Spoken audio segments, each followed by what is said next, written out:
I probably should bring all my.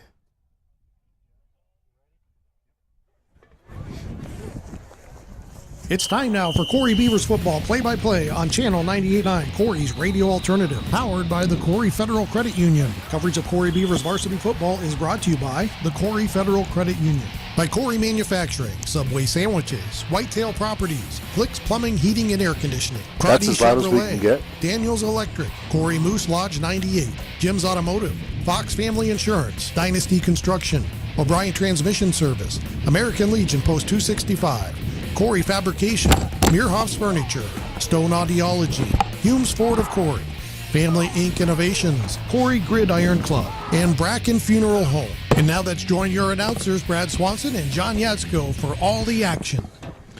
Good evening, ladies and gentlemen. Welcome to War Memorial Field in Warren, Pennsylvania. Brad Swanson here alongside John Yatsko for tonight's matchup between the visiting Corry Beavers and the Warren Dragons. And John, I tell you, what a beautiful night down here in Warren.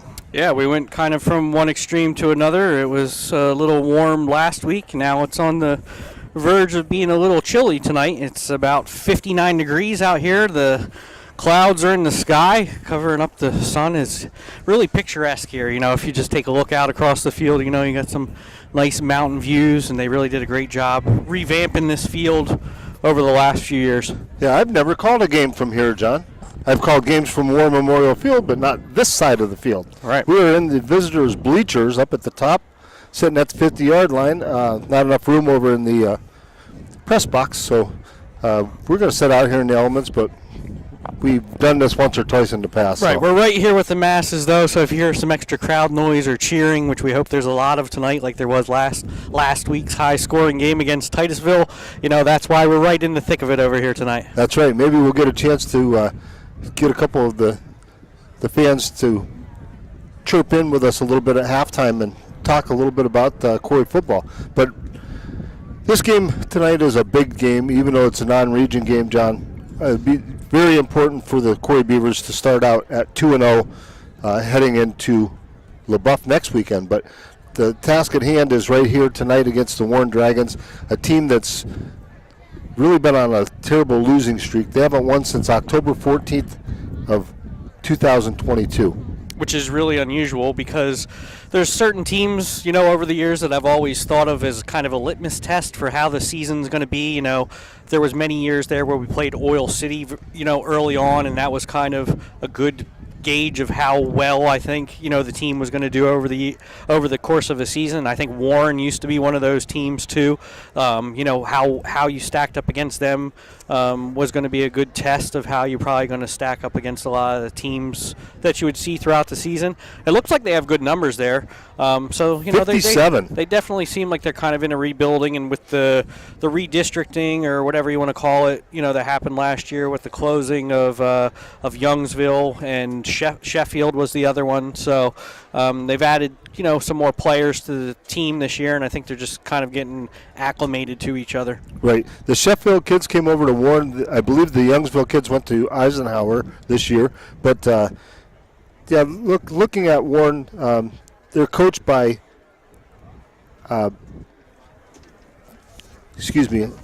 Randy Wilkins. Chris Kerber is the head coach, okay? Randy Wilkins, Dennis Skidmore, Ryan, can't read my own writing, Redderer, and Todd Baum, Jody Baum, but they come in after a tough loss last week. They played Conneaut and lost 48-6. Brody Skeen completed 2 passes for 65 yards, 1 being a touchdown. Aiden Corbett ran the ball 17 times for 62 yards. Warren gave up 299 yards rushing on the ground last week, so that's pretty tough, and that's something that we want to exploit is our ground game, and see if we can get it going early against the Warren Dragons. Right. I don't think our keys to success are really going to change at all this year. You know, you're going to look for speed. You know, that's been Corry's, kind of way to win over the last, I don't know, as far back as I can remember. You know, he always seems to be somewhat undersized compared to some of the teams, so definitely going to look to our speed. rely on Lucas Baker. I think he did a great job last week. He was very smart with the football, didn't make any mistakes, and just be cautious, and be smart out there. Again, the whole thing with the IQ, just don't have the turnovers. That was probably the big turning point, I think, in the Titusville game, was that muff punt turnover that we had. We had a pick six. We led in the turnover department there. So I think those are really going to be the keys for the win tonight. Well, I guess I don't have to ask you what I think your keys to victory are, because you just told me. Right. But, and just to add to it, Lucas Baker completed 6 passes. 3 of them went for touchdowns, and all 3 of those were to Keaton Fresina. And Lucas also ran for a touchdown. Keaton, he just had a career night. He had the 3 touchdown receptions. He had the interception return for a touchdown. He kicked 6 extra points. He scored 30 of their 49 points. So just an outstanding night for Keaton Fresina. And how can we not mention sophomore Connor Sterling with an 85-yard kick return, and then Blake Cook with a 60-yard end around, basically, for a touchdown. So just an outstanding effort all the way around, and that defense played very good last week, John. Yeah, real good line play. Really didn't give them much being able to run, and Titusville did have a lot of different formations and a lot of shifting, but our guys were really disciplined, stayed home, contained the edges. I think they did all the things right, last week, and that was evident on the scoreboard. They only had the 3 points going into the fourth quarter, and then they ended up with 10.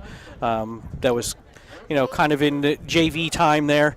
So that game, essentially was more like 49-3. We're going to take a quick break here as we go to the national anthem. Support for this broadcast is provided by Family Ink Innovations, specializing in screen printing, banners, yard signs, and much more. Located at 319 High Street in Waterford and 104 West Smith Street in Corry, and online at FamilyInkInnovations.com. Phone 814-462-6628. Support for Corry Beavers football coverage is provided in part by Corry Fabrication, located at 21 Maple Avenue, a leading sheet metal fabricator in Pennsylvania and the tri-state area. Corry Fabrication strives to provide quality products and top-notch customer service, which has allowed them to partner with some of the largest businesses in the country. More information is available online at corryfab.com and on Facebook and LinkedIn. Channel 98.9 thanks Corry Fabrication for their support of Corry Beavers football. Corry Beavers football coverage on Channel 98.9 is provided in part by Steve Daniels Electric and Flicks Heating, Plumbing, and Air Conditioning, located at 147 East Main Street, Corry. They offer residential and light commercial new services as well as electrical repairs, well pumps, and water conditioning systems. Phone 814-665-6034, online at flicksheatingplumbingandac.com. Channel 98.9 FM thanks Steve Daniels Electric and Flicks Heating and Plumbing for their support of Corry Beavers football coverage. So we're back here, Channel 98.9 coverage, and we're combined with the Corry Journal. You can catch us on the radio or live streaming. The Journal feed is going over YouTube tonight too, so you can check us there either on CorryJournal.com or Facebook or YouTube, or Channel 98.9 on your radio, or just tell your smart device to play Channel 98.9. Right. There's all kinds of ways to listen and watch, and we're very fortunate to be able to bring everyone that. We have a lot of people out there listening. I'm going to throw out a shout or two here pretty soon. John, the line from Warren is a pretty good size line, and the only way you slow those guys down is with your speed. You mentioned the speed earlier, and we just need to wear them out, and that's, I think, the game plan is to just wear them down and take advantage of that. Right, now you have that first game under your belt, so Warren does have some film on us. They'll know a little bit more what we're going to want to do, get to our edges with our speed guys, so we're going to have to definitely execute on all tonight. Right. Do you want to get into Coach's Corner here before we get to the kickoff? Sure, let's do that. Coach's Corner on Channel 98.9 is brought to you by the following. Your daily serving at 425 North Center Street in Corry. Phone 814-392-2373. Painted Finch Gallery at 32 North Center Street. online at paintedfinchgallery.com. Tamarack Tavern, 136 North Center Street, Corry. Phone 814-964-3123. Family Dentistry, 62 West Columbus Avenue in Corry. They're also located in Union City. Family Dentistry, CorryUC.com. Epiphany's Emporium, 34 North Center Street, epiphaniesemporium.com. Flicks Heating, Plumbing, and AC, and Daniels Electric in Corry. Phone 814-665-6034. Jim's Automotive at 13250 Route 6 in Corry. Phone 814-664-9603. Fox Family Insurance in Corry. FoxFamilyInsurance.com. Dynasty Construction in Corry. ConstructionDynasty.com. Plaza's Lunchbox at 234 West Washington Street in Corry. Phone 814-664-8051. Subway Sandwiches at 20 West Columbus Avenue. Phone 814-664-9037. High T Fence Systems in Waterford. Online at hightfenceincorporated.com. O'Brien Transmission in Youngsville. Phone 814-563-7120. Healthy Smiles at healthysmilesofcorry.com. J.H. Napa Auto Parts in Corry, Union City, and Waterford.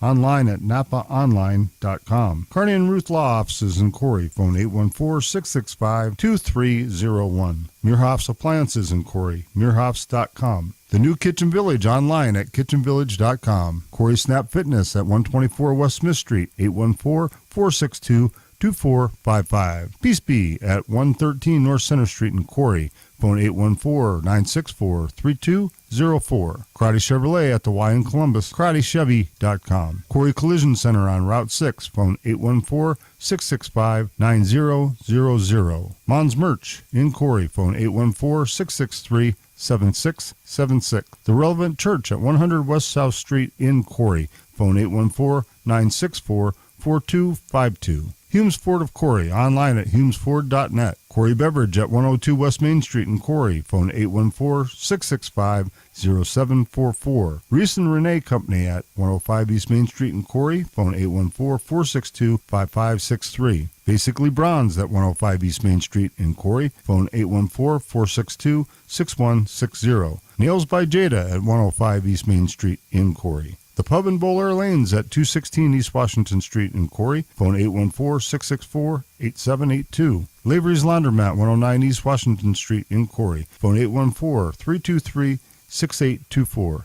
Fat Mon's Grub on Route 6 in Corry. Phone 814-964-3159. Myers Contracting Company in Corry. Online at myerscontracting.com. CJE Bingo Supplies at 36 West Main Street in Corry. Phone 814-664-9360. Dusty's Garage and Towing at 34507 Mickle Hollow Road in Union City. 814-694-2332. Homestead Produce at 18600 Hare Creek Road. Phone 814-462-9929. Deluxe Barber Company at 46 North Center Street in Corry. Phone 814-694-7238. And we're going to return here for the kickoff, and then we'll get you the Coach's Corner. We do thank all those sponsors. So it looks like Warren won the toss, and they have elected to receive the ball. Okay. Landon Hasbrook has it teed up for the Beavers. And here we go. The Fox Insurance kickoff is booted to an up man. Number 8, Alex Menio. And he's going to be leveled by number 4, Tucker Jackson, at about the 32-yard line. So that was a beautiful open field tackle right there. Textbook. Tucker wrapped him and took him straight to his back. Welcome to Coach's Corner. Brad Swanson here with Coach Jeff Goodwill. Coach, a great way to start the season last week at Titusville. Yeah, I mean, we went into that game expecting a dogfight. Titusville's a good football team, but our guys showed up to play, and we gained some momentum there early and just kind of never let down. It was a great start. Well, you had a lot of different shining stars there Friday night, and Keaton Fresina sticks out the most with the touchdowns receiving, also the interception for a return, and then extra points. And there's not too many guys that can say they scored on all three phases of the game. Yeah, I mean, it was just an awesome display. I think he had 31 total points, just a complete game changer. A game changer, and we proved with those other guys that we have some weapons and some things that defenses are going to need to worry about. Well, before the game on Friday night, we had talked about how fast this team is, and one of the fastest overall teams that you've coached, I'm sure. Yeah, certainly during my tenure as head coach, this is, I would say, overall the fastest team we've had. And, more important than that, defensively, the angles that we take. So Warren's going to come out here, and they're going to start the game off with a bit of trickery, shotgun formation, and they run a reverse that gets about 11 yards for a first down. They come out on the second play and do a bit of a jet sweep there and end up losing 3 yards on the play. So it's going to be second down and 13 at Warren's own 40-yard line. Yeah, B.M. Nickerson just buried the ball carrier on that second run there. Warren man in motion, going from left to right. It's a handoff to the running back up the middle. He goes off the right-hand side of the center, and it looks like he's going to get those 3 yards back, and it's going to bring up a 3rd and 10.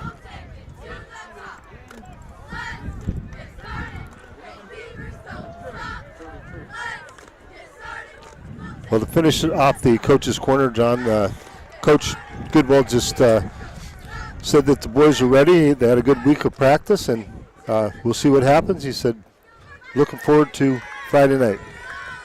Here we are. Warren comes out in a bit of a spread formation here. Oh, they got 3 guys in the backfield, single receivers to the left and right. Full house in the backfield, shotgun formation. Sends his fullback in motion. Drops back to pass. He's pressured, and he's going to be sacked. Down back to the line of scrimmage, maybe a 1-yard loss. It looks like that's going to bring up a long 4th down. Jack Van Carey, number 2, on the sack for the Beavers. It's going to bring up 4th and 11. Warren's going to come out in the punt formation. Talk about bringing it, John. Yeah.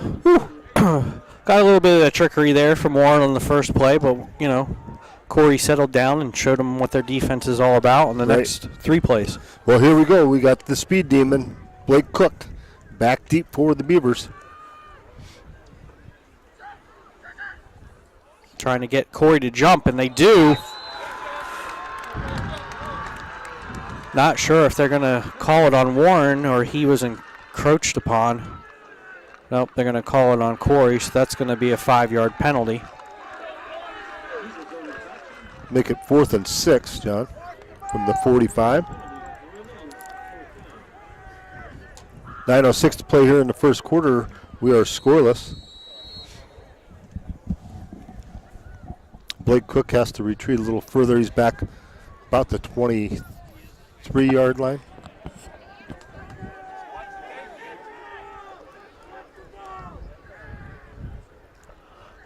Taking a long count again, snaps the ball, kicks it clean. It's a low line drive. Cook's going to let it roll, but he picks it up at about the 8-yard line. There he goes. He's making people miss left and right, John. He's down the sideline on the left-hand side. Scott Blake Cook still going. One man to beat. There he goes down the sideline, and Blake Cook going to take it all the way to the house. Touchdown, Beavers. On a Blake Cook. It had to have been 97 yards, I believe, John. Yep, something like that. About 92 yards. It looked like he just picked 92, up. Okay. He just picked up his little beanbag at around the 8-yard line there. So the Beavers strike fast and first. Blake Cook got this Corry fan base way up. I tell you what, we have as many people in the bleachers over here as they do there, Yeah, Corry fans always travel well, and it's all levels. I mean, even all the way down to Little League, you get all that orange and black over there. Right. Well, here comes the all-important Jim's Automotive extra point attempt as Keaton Frisina get ready to do the kicking. Jackson Lathrop, the holder. Snap is good. Snap was good, but the hold wasn't. And Lathrop tries to, he threw it. Actually completed the pass, but we didn't make it very far. Bit of a double-handed throw there. I believe he threw it to Blake Cook. And He actually caught the ball, but it was at his ankles, and he kind of fell down. Support for Corry Beavers football on Channel 98.9 is provided in part by Corry Ford at 13626 Route 6 in Corry. Corry Ford is your go-to spot for new and used cars, parts, and service. Online at humesford.net. Phone 844-373-4586. Corry Ford wishes the Corry Beavers the best of luck this season. Channel 98.9 thanks Corry Ford for their support. Support for Corry Beavers football on Channel 98.9 is provided in part by Corry Manufacturing, providing precision components for the aerospace industry since 1945. CMC wishes the Beavers luck in their pursuit of greatness on the field. Corry Manufacturing is located at 519 West Main Street in Corry. Now hiring for all positions at CorryMFG.com. Channel 98.9 thanks Corry Manufacturing for their support. Okay, welcome back to War Memorial Field in Warren, where the Corry Beavers lead the Warren Dragons 6-0, getting ready for the Fox Insurance kickoff here. We used to just do the Fox Insurance kickoff at the beginning of the first half and the second half, but, you know, Fox Insurance has been with us for a long time, John, and we're going to give them the Fox Insurance kickoff every time we have one. Trying to figure out who they got back deep here for Warren. It looks like number 22. Aiden Eager, and I can't see who the far man is. Looks like number 17. Here's the kick.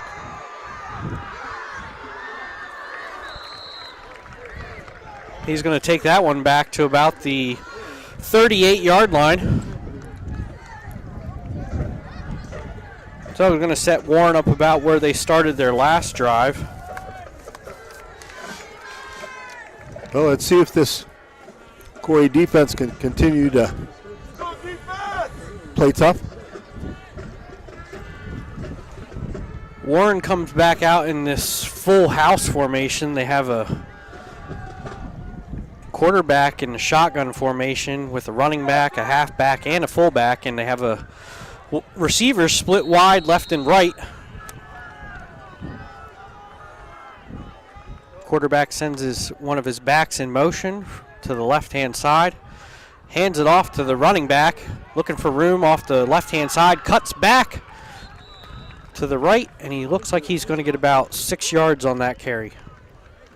Tackled by Landon Hasbrook. And I noticed something on that play, John, that you never see it in the stats or anything, but the line just plugging the holes right there. So the running back was supposed to go through the left side of the line, ended up having to reverse and go to the right side. Right, there was nothing there, and Corry did a good job. You know, discipline again, stay home, wait for that cutback, contain your edges. Again, Warren in the same formation. Full house backfield. Quarterback in the shotgun. Sends another back in motion to the right. Takes a snap, hands it off to the left side. The running back is going to get decent yards. Looks like he got about 10 yards on that carry. That's number 22, Aiden Eager, sophomore. It's going to be a first down. And they're into Corry territory at the 48-yard line. 7:16 left here in the first quarter. Corry with the early lead on the first time touching the ball. 92-yard punt return by Blake Cook.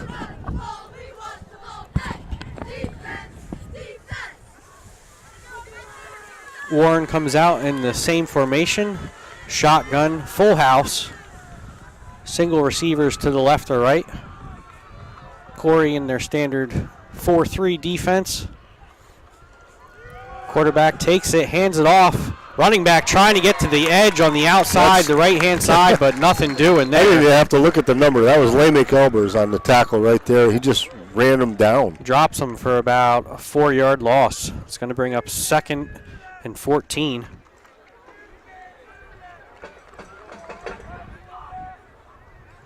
There's a flag on the play. There's a discussion by the refs. There's a personal foul on Warren. That's what it looks like, yeah. I did not see what that was exactly. Must have been away from the play. So it's going to push Warren back here. We're waiting to see where they put the spot of the ball. After a brief discussion by the referees, they're going to mark it off here now.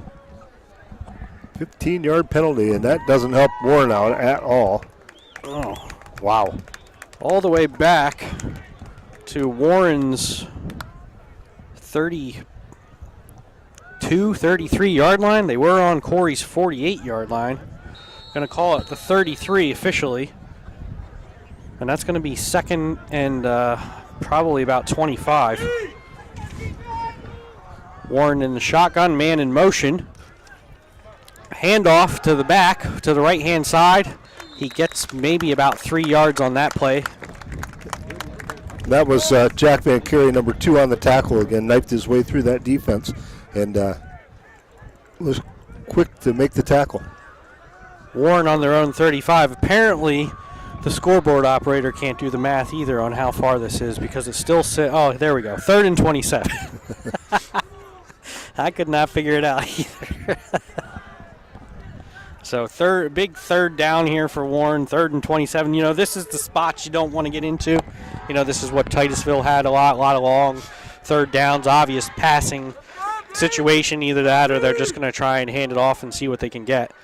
In the shotgun, man in motion again to the left. Drops back to pass, looking deep for a man down the far sideline. He's covered, has a little bit underthrown. He has to come back for the ball, but great coverage there by Chris Bemis.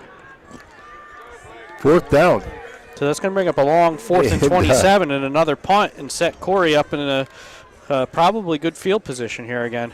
Do you think they kick it to him this time? No. No. Now they're going to kick this one out of bounds probably. I wouldn't blame them if they did. Warren in the punt formation. Blake Cook back at about his own 30-yard line to receive this one.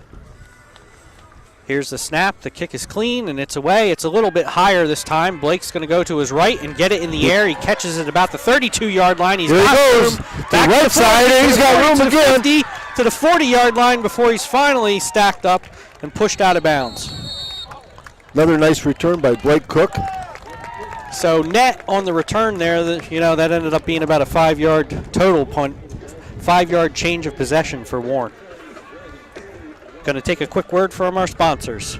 Support for Channel 98.9 Sports is provided in part by Josh Onley, Whitetail Properties real estate agent and land specialist, providing real estate services for hunting, farm, timberland, and country homes. More information is available at whitetailproperties.com/agents/Josh Onley. Phone 814-873-0343.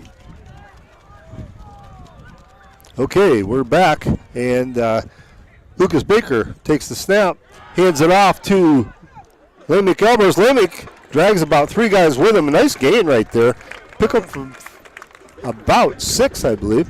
Yeah, Warren did good there. Good penetration, stacked up our line, but Lemick, he's a big kid. I've seen him. He was a strong young guy when we had him in rec, and he's only got stronger over the years. They're going to call it a 5-yard gain. It'll be 2nd and 5. We go trips to the left. Baker takes the snap, hands out, or fakes the handoff to Lambic. Throws over the middle to Keaton Fresina. Pass is completed about the 20-yard line. That's that bread and butter play we've seen, that quick slant over the middle there, 3-step drop, get it to your receiver quick. And here's what I like, John, the upbeat tempo of the offense here. We're going to wear these guys down. They're ready out. Corey's already up to the line of scrimmage, ready to roll. As Baker looks over the defense.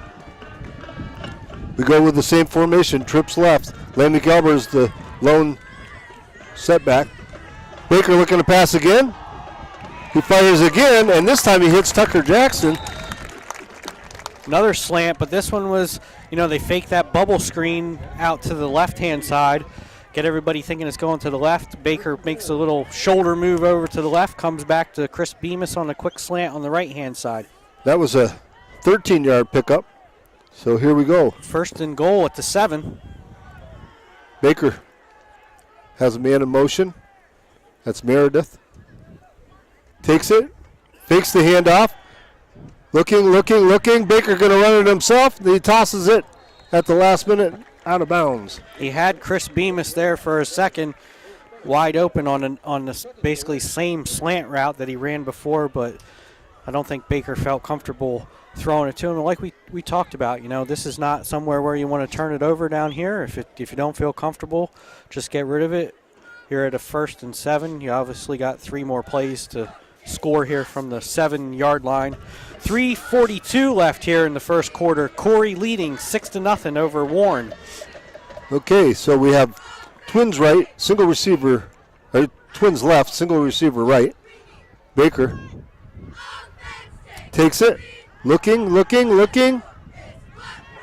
he going to tuck it? He does. He tucks it, takes it himself, and he's in for the Corry touchdown. He's looking for Bemis there on that slant route again. He wasn't there, and he made a nice spin move. And once he got to about the 2-yard line, as big as Lucas Baker is and tall, all he had to do was kind of outstretch, and he fell into the end zone there. So Corry now leads 12-0 with 3:31 left in the first quarter. Okay, and Keaton Persina. Jim's Automotive extra point here. Yes, the all-important Jim's Automotive extra point They're going to go for 2. Since they missed that first field goal. Same thing we did last week at Titusville, right? Yep. Baker takes the snap. Hands off to Connor Sterling. Connor Sterling off the left side and in for the 2-point conversion. So at 3:31 left here in the first quarter, it's now Corry 14, Warren 0. Support for Corry Beavers football coverage on Channel 98.9 is provided in part by Bracken Funeral Home at 315 North Center Street in Corry. Online at brackenfh.com. Phone 814-664-7735. Bracken Funeral Home wishes the Beavers the best of luck this season. Support for this broadcast of Corry Beavers football play-by-play on Channel 98.9 is provided in part by Stone Audiology at 709 East Columbus Avenue in Corry. Also in Bradford, Northeast Kane, Jamestown, Olean, Belmont, and Chaffee, New York. Phone 814-664-7070. Online at stoneaudiology.com. Welcome back to War Memorial Field as we get ready for the Fox Insurance kickoff once again. It's another quick game here, it seems like, tonight. We have a different kicker. That's not Landon Hasbrook. Number 16, who is this? Looks like Landon Walliser. Yeah, Landon Walliser. Yep. It is Landon Walliser. Okay. Landon steps off where he wants to be. A Landon and a Landon. Yes. We got any other Landons that can kick? Here's the kick. It's going to be taken by Warren at about the 20-yard line. He fumbles it, picks it up at the 5, the 25, but his knee touches the ground. So they're going to whistle it dead there. Warren's going to take over at their own 25-yard line after that kick. So another quick start to the game here, 14-0 on a punt return for a touchdown, and then it couldn't have been any more than 6 plays, I don't think, on that last drive to get the ball down the field, mainly passing. Couple quick slants, right, yeah. and then Baker takes it in by himself for a touchdown, followed up by, Connor Sterling there for the 2-point. So here we are, 14-0, Corry leading Warren with 3:27 in the first quarter. Gotten real cloudy now. Beaver defense comes back out on the field. Warren now under center with the lead blocker and halfback. They hand off to the fullback, and he's immediately met at the line, not able to get anything there. Looks like they're going to say he got back to the line of scrimmage, so it's going to be 2nd and 10. Getting a little chippy out there, it looks like already. That was our guys just fired up over the play. Okay, all right. I had them in the glasses. Smacked somebody on the helmet, and I wasn't sure. I had the field glasses on them, and I'm thinking, yeah, they're fired up. They're ready to roll. Okay, so it's just our own fired up out there, not any chippiness. Warren taking their time here now in the huddle. Has a different look now that they've come out here on their 3rd drive. Just under center with a fullback and a tailback. Single receivers left and right. Going to hand it off to the halfback. Oh, wow. And he's going to lose 2 or 3 yards That on was that play. Owen Nickerson that came through that time. Big Yeah, number 77. He was almost able to get the handoff. So 3rd down, and it looks like it's going to be about 3rd and 11. They're going to give him for forward progress. Well, I tell you what, Owen Nickerson probably isn't going to beat a lot of these guys or his teammates in a foot race, but he is a very quick big man. That first step is so crucial, John. We talked about that for years and years, and that's what Owen did. He got that quick step, and he was there. Here's Warren again under center in an I formation. Single receivers left and right. Going to drop back to pass. Takes a 3-step drop and scrambles to his right. Doesn't see anybody. Almost intercepted. Flag on the play. Is that Connor Sterling? Or was that Blake? I have to start looking at their shoes. I that think, was Connor. These numbers in are coverage. hard to see. But there is a flag on the play. I believe they are going to get him for pass interference. I was wondering if it wasn't a late hit on the quarterback, but oh no, this is going to be on Warren and an ineligible man downfield. oh wow, even better. I don't think that play was supposed to take that long, So once he started the scramble, is he going to run it? Is he going to throw it? Right. Your lineman kind of gets down there to give you some blocks, and he ends up throwing it. It wasn't going to get the first down either way, just trying to get a few yards back. Corey's going to decline that penalty. It's going to bring up 4th and 11.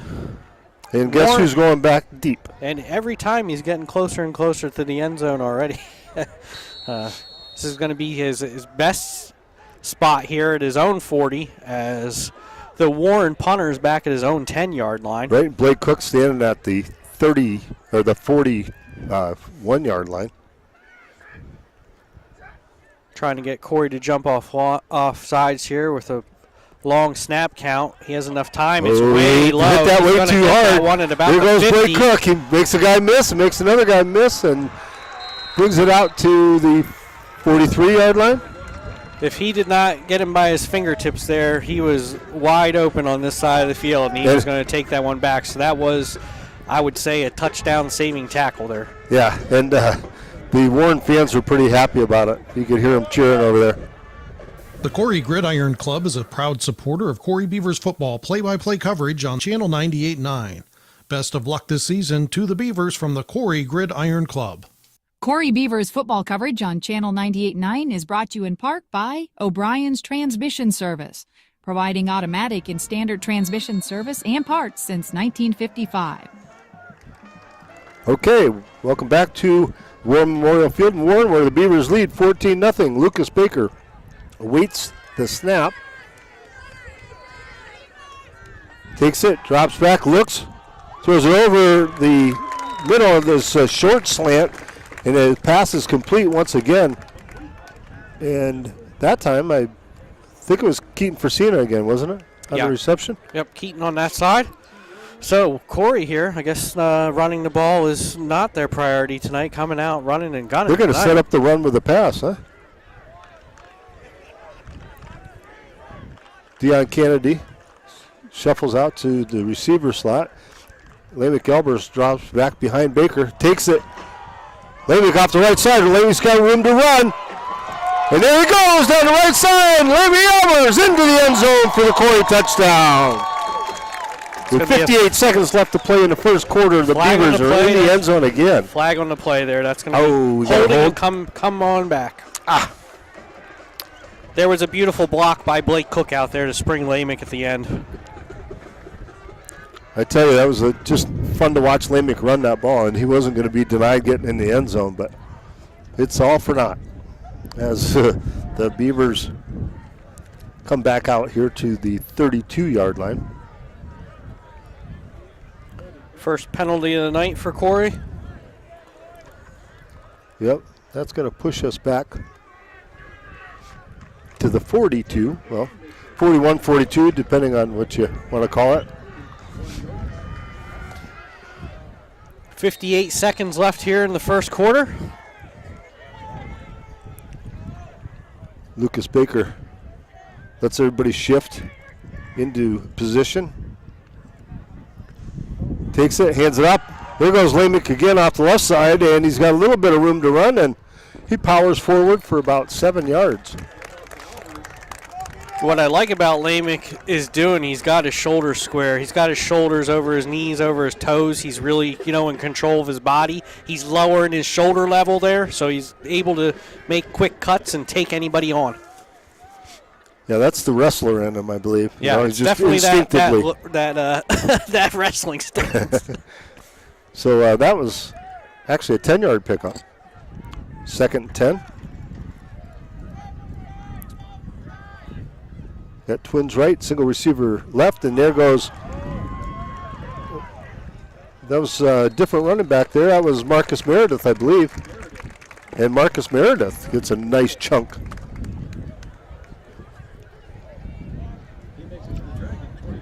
That'll do it for the first quarter as time expires. Corry leading 14-0. Corry Beavers football on the Channel 98.9 Corry Federal Credit Union Sports Stream is sponsored in part by Corry Moose Lodge 98 at 332 East Washington Street in Corry, and on Facebook. Phone 814-664-4010. Channel 98.9 FM. Thanks Corry Moose Lodge 98 for their support. Support for Channel 98.9 Sports is provided in part by Josh Onley, Whitetail Properties real estate agent and land specialist, providing real estate services for hunting, farm, timberland, and country homes. More information is available at whitetailproperties.com/agents/Josh Onley. Phone 814-873-0343. Channel 98.9 thanks Josh Onley, Whitetail Properties real estate agent and land specialist, for his support of Beavers football coverage. Corry Beavers football coverage on Channel 98.9 is brought to you in part by O'Brien's Transmission Service, providing automatic and standard transmission service and parts since 1955.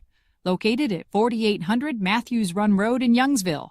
Phone 814-563-7120. O'Brien's Transmission Service wishes the Beavers the best of luck this season. Okay, welcome back as the Beavers are at the 24-yard line of Warren. It's third down and 2. We have single receiver right, Twins to the left. Connor Sterling in the backfield with Baker. Baker takes it, hands off to Sterling. Sterling out the left side. Sterling's got one man to beat.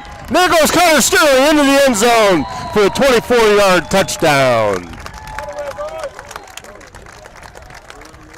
And what I'd really like to see, from the receivers, they're doing excellent stock blocking out there. Alex Schmidt took care of his guy all the way into the end zone. It was once, Sterling got around that corner, all he had to do was run up Alex Schmidt's back there. He did a great job putting the block on.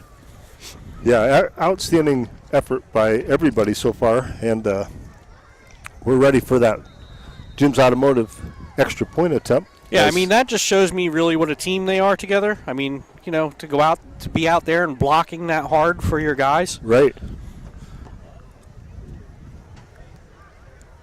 Okay, snap is good, the hold is good, the kick is up, the kick is good. So with 11:51 to play here in the second quarter, it's now Corry 21, Warren 0. Support for Corry Beavers football on the Channel 98.9 Corry Federal Credit Union Sports Stream is provided by Fox Family Insurance, your local team of experts for all things Medicare, helping you through the Medicare maze, whether you are still working, already retired, or planning your retirement. Beth and Patty at Fox Family Insurance can help with all your Medicare plan options. Located at the Corry Jamestown Credit Union building on North Center Street in Corry. Channel 98.9 thanks Fox Family Insurance for their support. Corry Beavers football coverage is brought to you on Channel 98.9 by Jim's Automotive, located at 13250 Route 6 in Corry. Phone 814-664-9602. Offering a full line of auto parts, propane filling, and more, Jim's Automotive wants to wish the best of luck to the Beavers this season. Okay, welcome back to Warren, Pennsylvania. Brad Swanson and John Yatsko bringing you all the action here on Channel 98.9 and the Corry Journal live stream. John, all Beavers so far, and we're just getting started in the second quarter. Yeah, look really good here. Firing on all cylinders. Baker looks good back there, taking his time, dropping back, finding his open receiver. If he's not there, throwing it away, running it himself. Landon Walliser has it teed up. Nice to see a freshman out there kicking the football. Here's the kick. Short kick, controlled by Warren at the 25-yard line. He gets a little bit of a seam, and he's going to take it back to about the 48-yard line. That's going to be some of Warren's best field position of the night so far. See if they can do something with it on this possession. They've had little glimmers of, yardage, and then Corry stops them. Right, that was a pretty good burst right there. They came out in the first couple series in the shotgun formation, kind of, in a kind of strange formation, I would call it, for high school football, with a full backfield in the shotgun formation. Went back under center in a more traditional I last time.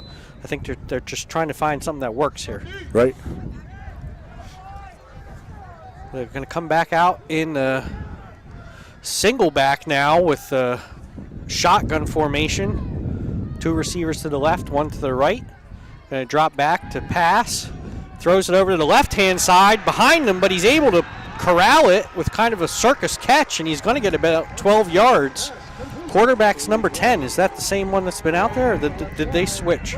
Not sure. Parker Kaiser at quarterback. No, that's not, because Skeen was... Okay, he's a freshman, so I'm not sure if something happened or they just decided to make a change here. That was a good pass right there, and he throws it to his tallest receiver by the looks of things. Yeah, he looked like, I think he came out of the fullback position there. He was a big boy out there. Warren taking their time in the huddle. Coming up to the line, they're going to be in a shotgun. They're going to send 2 receivers to the, now they're shifting. They're going to send 2 receivers to the right. They're going to have a single back. Receiver to the left, shotgun formation. Takes the snap, but he drops it, throws it backwards to his man to the right, and he is going to get about 2 yards on that play before he's tackled by a whole host of Beavers. Yeah, that was a tough play right there. The young quarterback didn't handle the snap very well, and then he had to really hurry to get the play off. Well, I think it was supposed to be kind of a screen out there, but when he fumbled the snap a little bit, it screwed the timing all up. Right. So Corry was able to sniff that one out and be all over it. Warren taking their time here in the huddle. It's going to be 2nd and 8. Warren at Corry's 39-yard line. 10:51 here in the half. Corry's up 21-0 over Warren. Warren with a different quarterback. Can't see his number here. He's shotgun formation, sends a receiver from left to right. There's a flag on the play. Hands off to his running back, and he's going to get back to about the line of scrimmage. So that's number 12, Noah Bleck. That's now at quarterback. So have we seen 3 different quarterbacks now from Warren already? Yeah, that's... Hopefully there's nothing wrong with their first guy there, Skeen, I believe it is, right? Yeah, I think they're just trying to figure something out here. Bleck's a junior, Skeen is a senior, and Kaiser is a freshman. Yeah, so it's not a bad idea to experiment a little bit. I mean, last week you got beat 48-6, and you're down 21-0 in the first quarter tonight. So, I mean, you got to figure out something in a hurry to salvage your season. So after that penalty, it's going to be 2nd and 13. Warren comes out of their huddle in a shotgun formation, single back, 2 receivers to the right, 1 to the left. Waiting here sends his man and receiver in motion from left to right, gives it to him on a jet sweep. He's going to get back. There's going to be another flag on the play, and he's going to get about 2 yards. I think this one's going to be a holding on Warren. Trying to get the clock stopped. Going to have a little discussion about it here. Asking Coach Goodwill, it's a holding on Warren to see if he wants it or not. It's either going to be a 3rd and, about 8, or send them backwards. Then a 2nd and 13 again. I think he's going to decline. I would too at this point. No, he's going to send him back. Okay.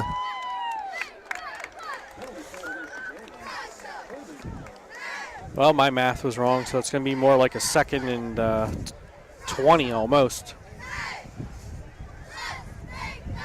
Yeah, they sent him all the way back to the 47-yard line.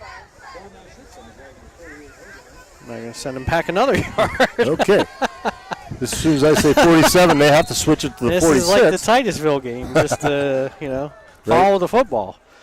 Number 10 back in quarterback at shotgun formation. He throws a quick slant that goes off of his hands and almost intercepted by Corry. So we got the revolving door of quarterbacks here for Warren as they try and figure out their offense. It's going to be 3rd down and 21. As Warren is at their own 47-yard line. 9:43 left in the half. Corry leads 21-0. One thing I really like, John, is the communication between the defense here. These guys are talking after every play. Warren in a shotgun formation, single back, 2 receivers to the left, 1 to the right. Drops back to pass. He's looking for a deep man. He is open. Now he's covered. Wow. Should have been Good intercepted. defense, Went up and got 2 hands on it. Wasn't able to bring it down. Great coverage there. Way to recover. That was number 36. That was Gavin Greer for Corry in coverage. Good job. Well, when I thought he was open, that makes sense because Gavin, from what I remember, is pretty speedy. So he was able, once that ball got in the air, he was able to make up the ground that he had lost. And really, it was right in his hands. He was mad at himself about that. He's getting coached up over there on the sidelines, though. He did try and high point it. He did everything right except for come down with it. So here's Warren in a punt formation. Their punter's at about the 35-yard line. Blake Cook's back at the 20. Gets that one off barely. Blake's takes it at the 23. There's nobody around him for at least 15 yards. There he goes again. And that's it. First time they've kept him from the other side of the field. And John. there's another flag on the play, but I think that might be something extracurricular afterwards.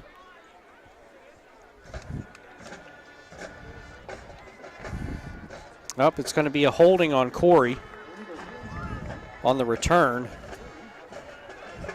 So that's going to negate a good punt return for Corry here and going to have them starting back almost probably the furthest they've started so far in this game. They've had really good field possession, either because of their defense or on Cook's returns.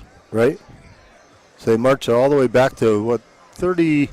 I don't dare say it because he's going to move it after I do. 33-yard line. 9:26 left here in the half. Corry leads 21-0. We're moving right along here in this game again. So we got trips to the right, a single receiver left. Lane McElber's in the backfield with Lucas Baker. Baker takes the snap, looking, fires it across the middle on a slant, and well defended by Warren. Number 13, Patrick Ross, was all over that one. He was able to smack that ball down as it was 2 for Cena. So I'll bring up 2nd and 10. 9:12 to play here in the first half. Beavers lead 21-0.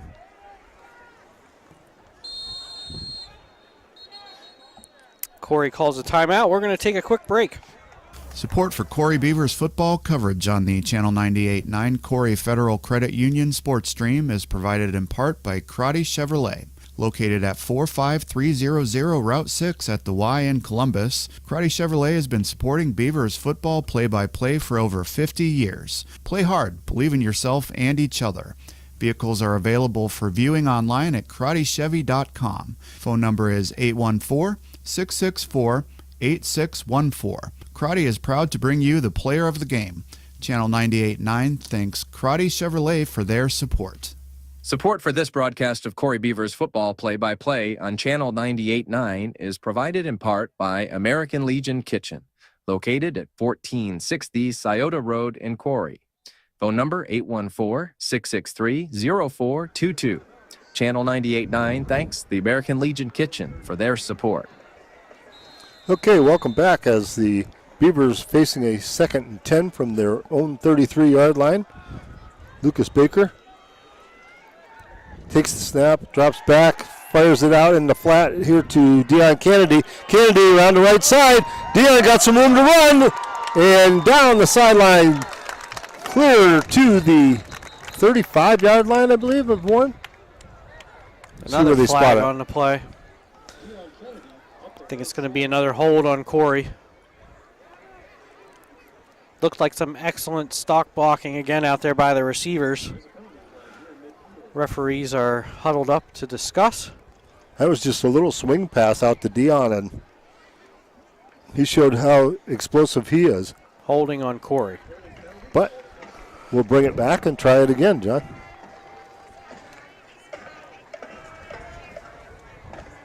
Instead of a 2nd and 10, we'll be looking at a 3? 3rd and 10, right? 2nd and 4, maybe. They're going to call it 2nd and 4, it looks like. Beavers moving things around again as Baker takes it. He's going to pass. He gets flushed out of the pocket. He fires it way downfield. He's got a man wide open. And there it is. Touchdown. That was Blake Cook all by himself. Well, he had a man open. He had 2 guys open. I just saw Blake off to the right side there, but I believe it was Tucker Jackson. I'm not sure who it was, but he was open first, but Baker couldn't see him because he was kind of on his back side. But then when Blake kind of streaked down there and got open by about 5 yards, he let it fly. And like I said, just throw it about 10 yards in front of these guys, and they'll go get it. That was a 62-yard touchdown pass from Lucas Baker to Blake Cook, and Beavers up 27-0. Here we go with a Jim's Automotive extra point attempt.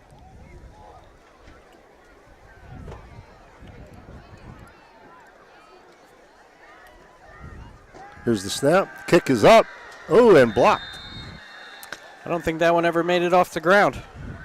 So we go to a commercial break with Corry leading 27-0. 8:36 to play in the first half.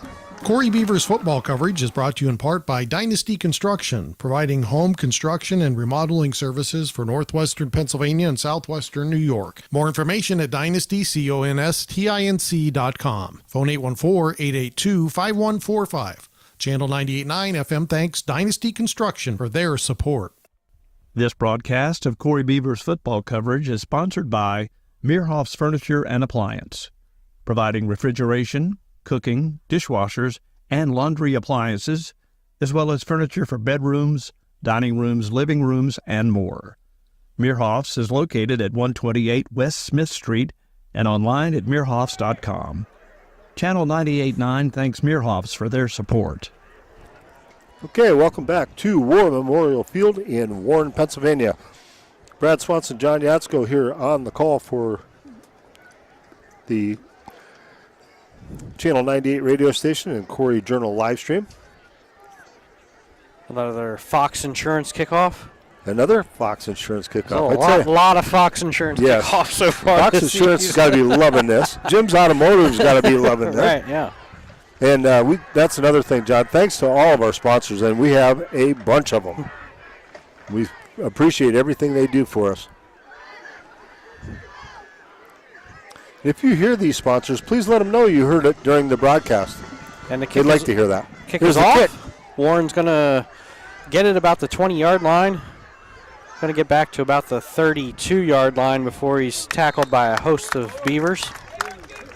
Warren's going to take over on their 32 here. You know, they had the revolving door back there of quarterbacks trying to figure something out, come out in a number of different formations, number of different plays they've tried, running, passing.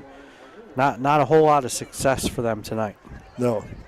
And, just even on that return, the return man looked inside once and hesitated. And that little hesitation allows our guys to get right there. So they're give him the ball officially at the 39-yard line. It's 8:26 here in the half. Corry's up 27-0. This is a very unique field in the setting, that, as you mentioned at the start of the game tonight, John. Right. It's semi-picturesque on one end, and then it's kind of looking at oil right?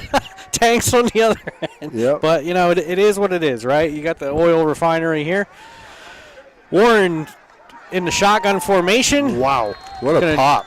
Take the ball and swing it out to his receiver on the right-hand side. I think he's going to get about 1 yard on that play. It's going to make 2nd and 10. I guess they're not going to give him anything. Just back to the line of scrimmage there. That first initial pop was a good one. It stood him straight up.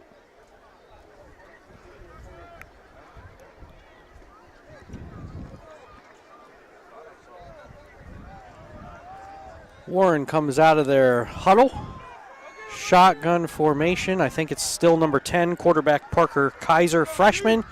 Single back in the backfield, 2 receivers left, 1 right. He looks to his left. He throws to his left. It's caught, and he's swarmed by a host of Corry Beavers again. He's going to get back to about the 35-yard line. Let's call that a 1-yard gain, and it's going to be 3rd and 9. In this game, once again, just like last week, John, the game is just clicking by.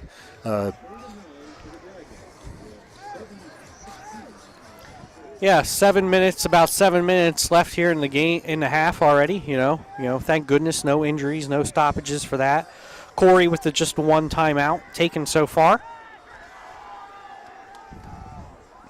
Warren in the shotgun again, single back, 2 receivers left, 1 right. He drops back to pass.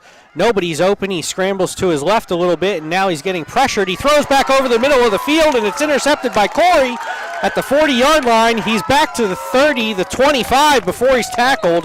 I think it was number 30, Gavin Greer. There's a flag on the play, but I believe that is going to be holding on Corry way after the interception already happened. So that's going to be a turnover, I believe. Are they going to say that it was holding, they were holding the receiver, and it isn't an interception? We'll find out here. Because it doesn't look like Corry's offense is coming on the field.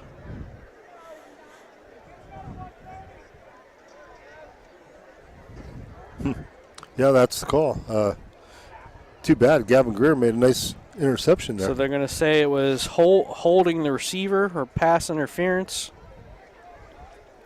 That's going to negate an interception. It's going to make it 3rd down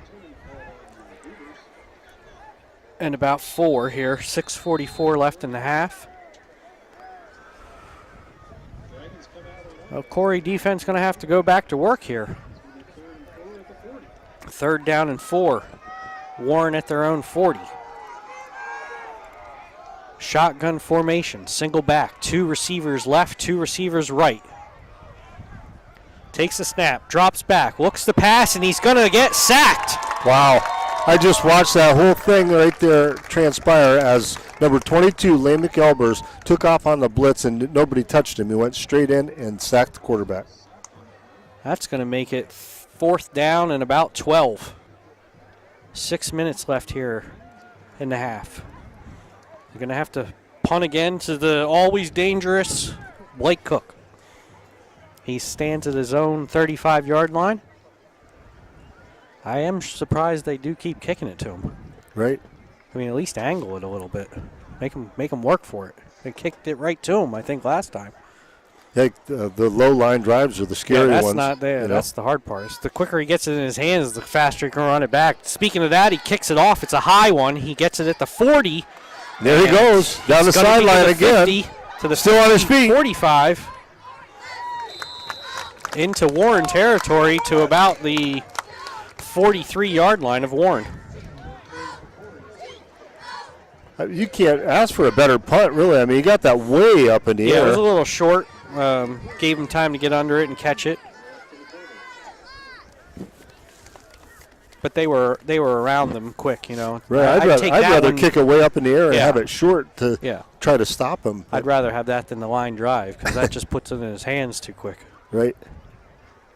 So Corry with great field position. I'm sure they're looking to put another touchdown on the board here, get this up to 35-0.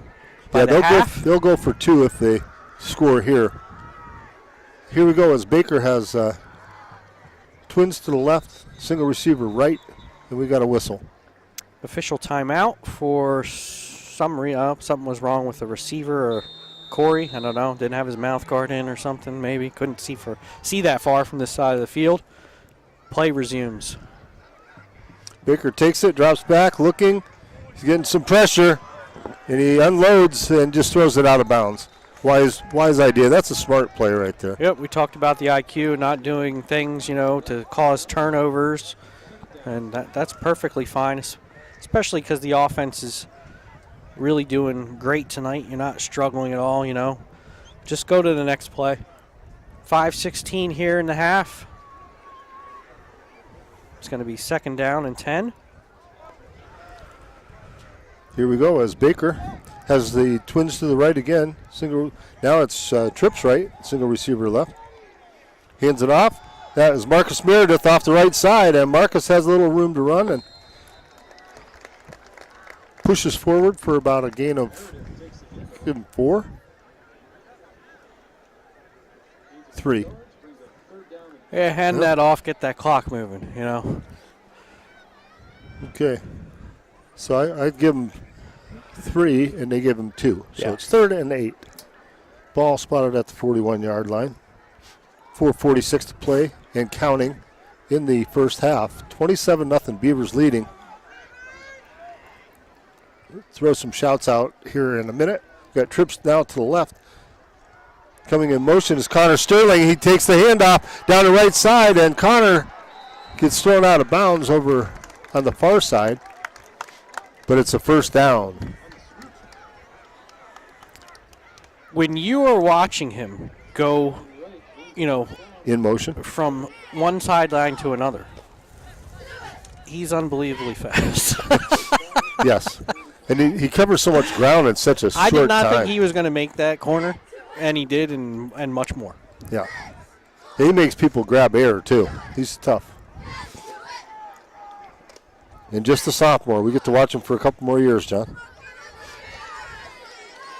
Here we go as Baker takes it. Hands off to Sterling off the right side. Connor Sterling in a bunch over there, a scrum, I guess, and pushes forward for a big gain again. Corry deciding to get their ground game some work here. We've seen Sterling in the backfield, Marcus Meredith in the backfield, Leigh McAlbers in the backfield. I don't think Kennedy's had a handoff yet. Dion just came in. Okay, so just as I say, he's going to give Connor a spell. Yeah. So we really got a number of backs, to really give them a break and show them different looks, and you got the speed and the power. 2nd and 4. And Leigh McAlbers drops back behind Baker. Baker takes it, drops back to pass now, and got his arm hit as he threw the ball.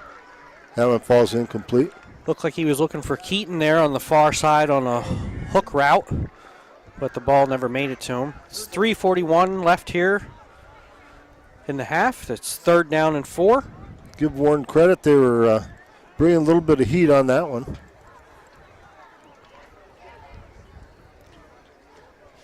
Beavers have Twins to the left. Well, they've had basically a 5-man front this whole game. Still with the 5-man front there, just 2 linebackers. Twins left, Twins right. There goes Blake Cook off the right side, and Blake's going to pick up he's close to the first down, isn't he? I think he's about a yard short looking at the ref on this side. Clock continues to go here. Nope, they're going to give him the first down, so it stops. 3:33.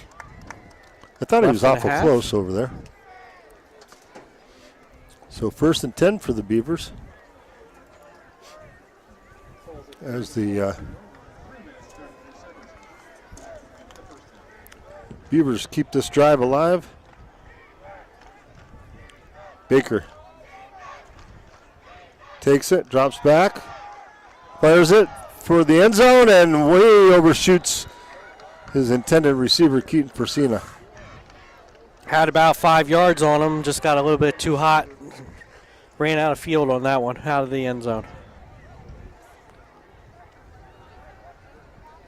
That'll bring up 2nd and 10.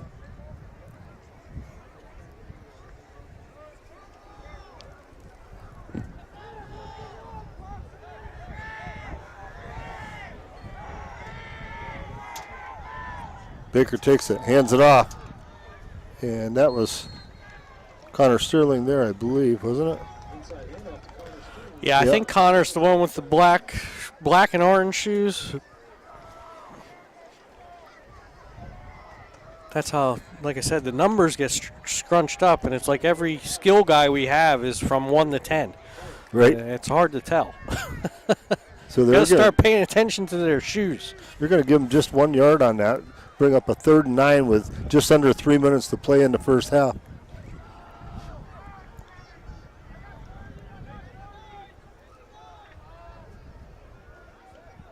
Baker drops back again, looking.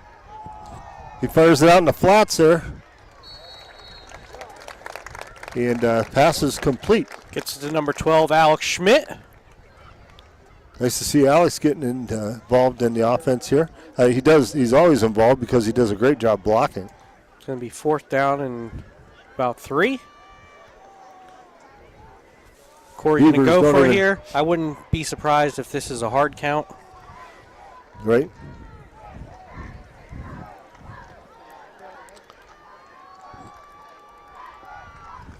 Beavers spreading things out here a little bit. There goes Lane McElbers off the right side. Lane's got some room to run and still going. And inside the 5-yard line goes Lane McElbers with the first down and more. It's like Warren might have an injured player on the field, slow to get up. And that's going to be a timeout. We're going to take a quick break. Corry Beavers football coverage on Channel 98.9 is provided in part by Corry, hometown rent-owned in the Route 6 Plaza, offering appliances, furniture, electronics, cell phones, tires, and more. Rent-owned program and cash pricing available. Serving Corry, Union City, Canadota Lake, and Titusville. More info at hometownrto.com. Support for this broadcast is provided by Family Ink Innovations, specializing in screen printing, banners, yard signs, and much more. Located at 319 High Street in Waterford and 104 West Smith Street in Corry, and online at FamilyInkInnovations.com.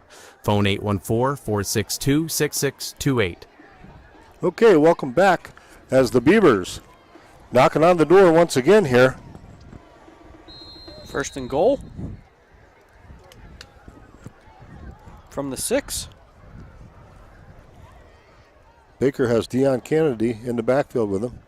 Hands it off to Deion. Oh, he fakes it to Deion. He faked me out, and he throws a touchdown pass on the slant to Keaton Fresina. So the Beavers strike again with 2:13 to go here in the half. It's now 33-0, and they're going to go for 2. Try to get the 35-point lead and have a running clock to start the second half, John. Quick little pitch and catch there. He was wide open.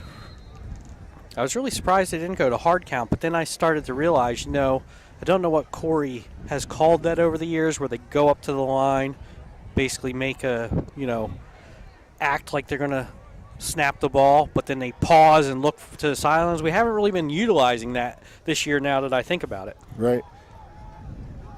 Baker looking, scrambling. He tosses it, and it's caught. What a catch. Blake Cook. Well, they're saying it incomplete. They're incomplete. I thought Blake caught the ball. He must not have came down with it. So that's going to make it 33-0. Corry leading Warren Dragons here. 2:13 left in the half. We're going to take a quick break. Support for Corry Beavers football coverage is provided in part by Corry Fabrication, located at 21 Maple Avenue, a leading sheet metal fabricator in Pennsylvania and the tri-state area. Corry Fabrication strives to provide quality products and top-notch customer service, which has allowed them to partner with some of the largest businesses in the country. More information is available online at corryfab.com and on Facebook and LinkedIn. Channel 98.9 thanks Corry Fabrication for their support of Corry Beavers football. Okay, welcome back. As the Beavers get ready for the Fox Insurance kickoff once again. Landon Walliser teeing the ball up at the 40-yard line. 2:13 to play, 33-0. Beavers lead the Warren Dragons here in Warren, Pennsylvania on this cool Friday night.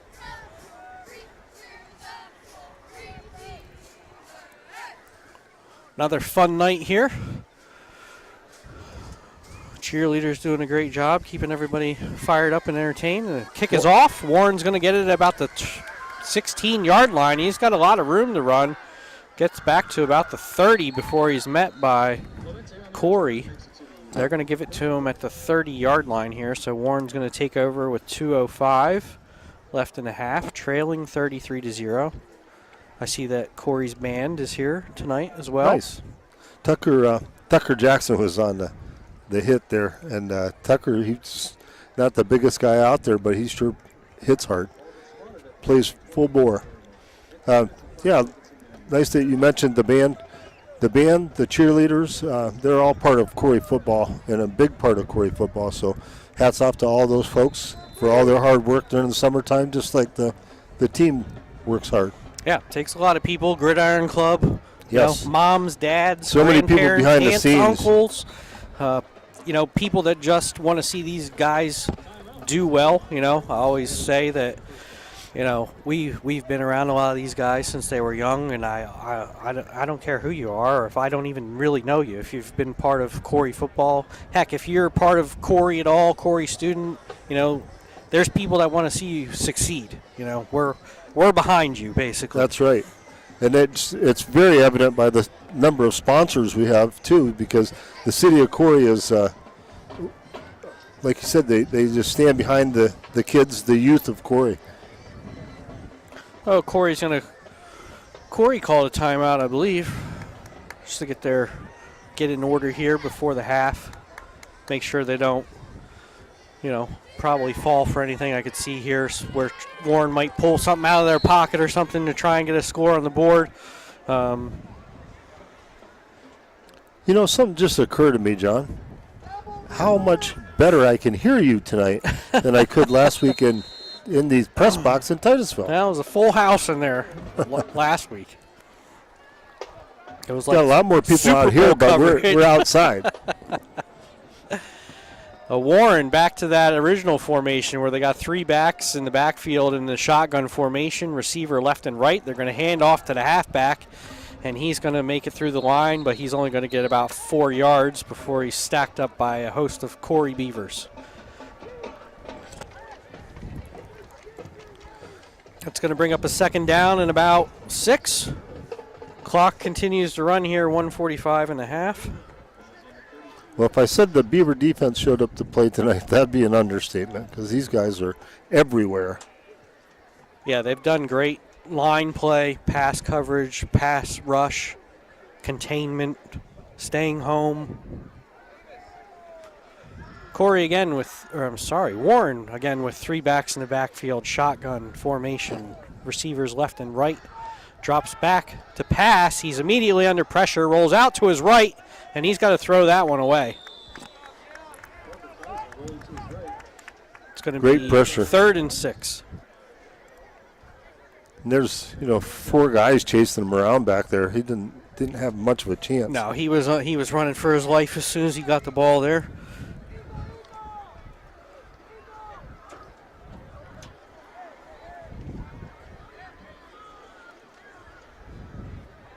Warren taking their time in the huddle here as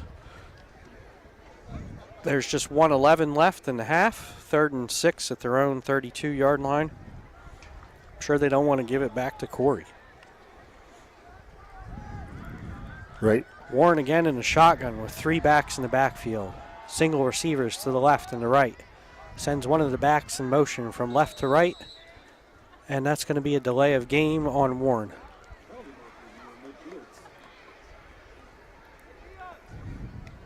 That's going to make a 3rd and 11 now.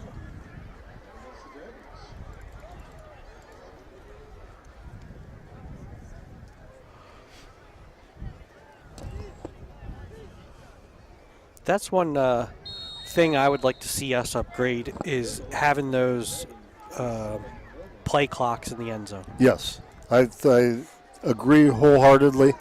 Those are the bomb, right? Yep. Warren again, 3 backs, shotgun formation.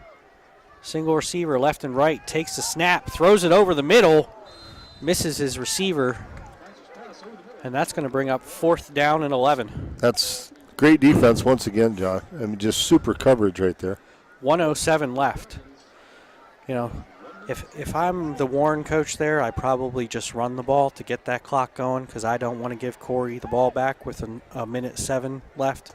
You know, if you run that one and you don't get a first down, you can at least run another 30 seconds or so off the clock before you have to kick it. Right. So Blake Cook here at his own 40-yard line.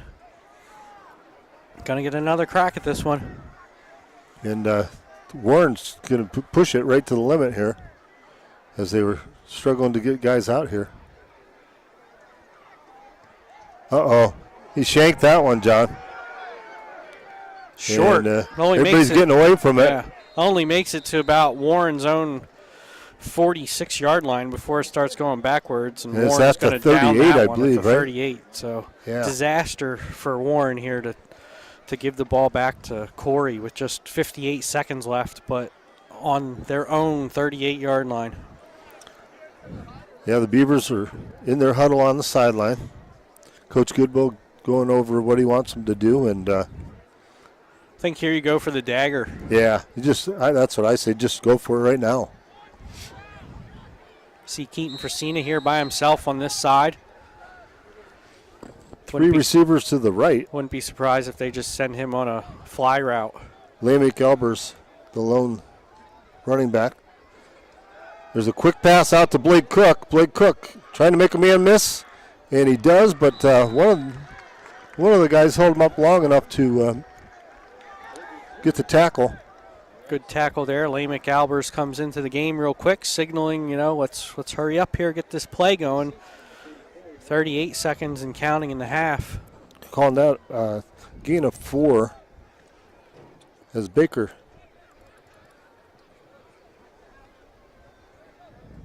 Takes it, hands it off to Deion Kennedy. Kennedy off the right side, pushing forward and getting all the way down to the 20-yard line? It's like about the 25 25-yard line. And that's going to be first and 10. Stop the clock. I think Corry took a timeout there too. Okay. 19.1 seconds to go here in the first half. I do believe they will have 1 left. And actually, if they manage it right, they could go with the 2 plays. What did we used to call that back in the rec day? Yeah, now rally. Yeah, rally. Rally. We rallied. Really bet trying you to jog my memory there. I bet you if we had Derek yell rally, rally, rally, these guys would be looking up here. Right. Their heads would snap. Right.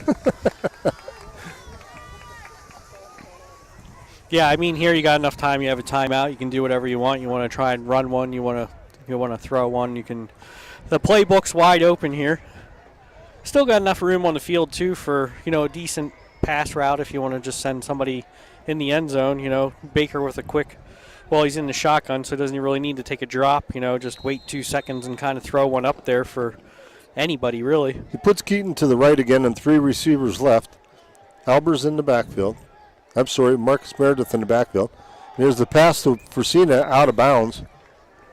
Tried that hook route to Frasina again. They haven't been able to connect on that one either time they tried it. The first time it was kind of short hopped. That one was just off to his left and out of bounds. That only took 4 seconds off the clock, though. 2nd down and 10. Ball at the 26-yard line of Warren.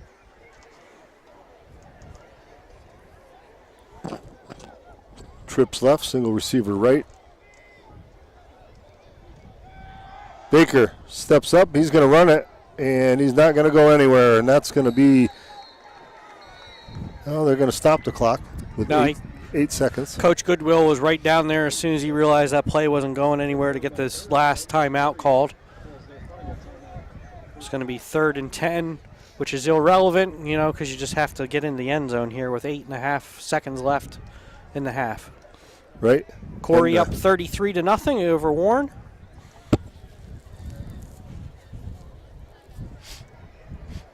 So, in case there's somebody out there scratching their head wondering why did they keep calling timeouts, well, it's very important that we get this score right here to get the running clock going. Anytime a team is up by 35 points after the first half, then it's a running clock.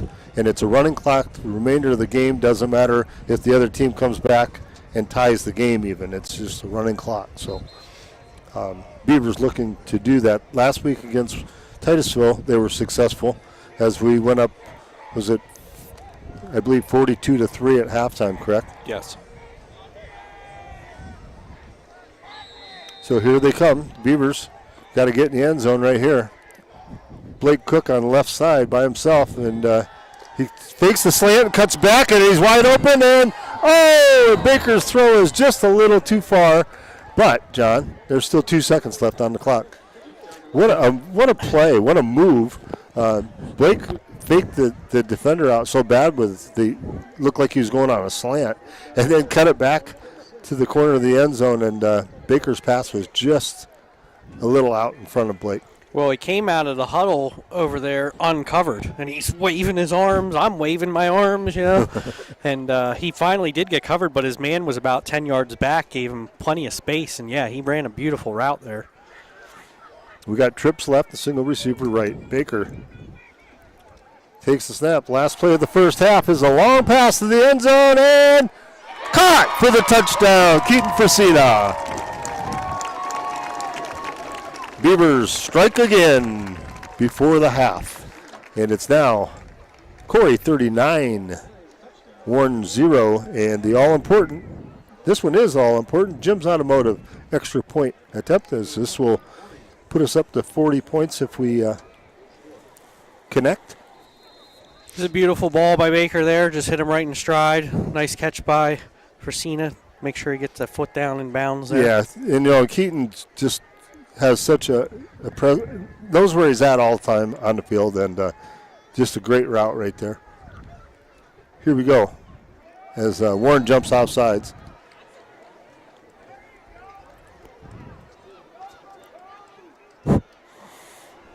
Sorry, somebody then in the stands yelled "go for 2" after that penalty. We don't need to do that. No.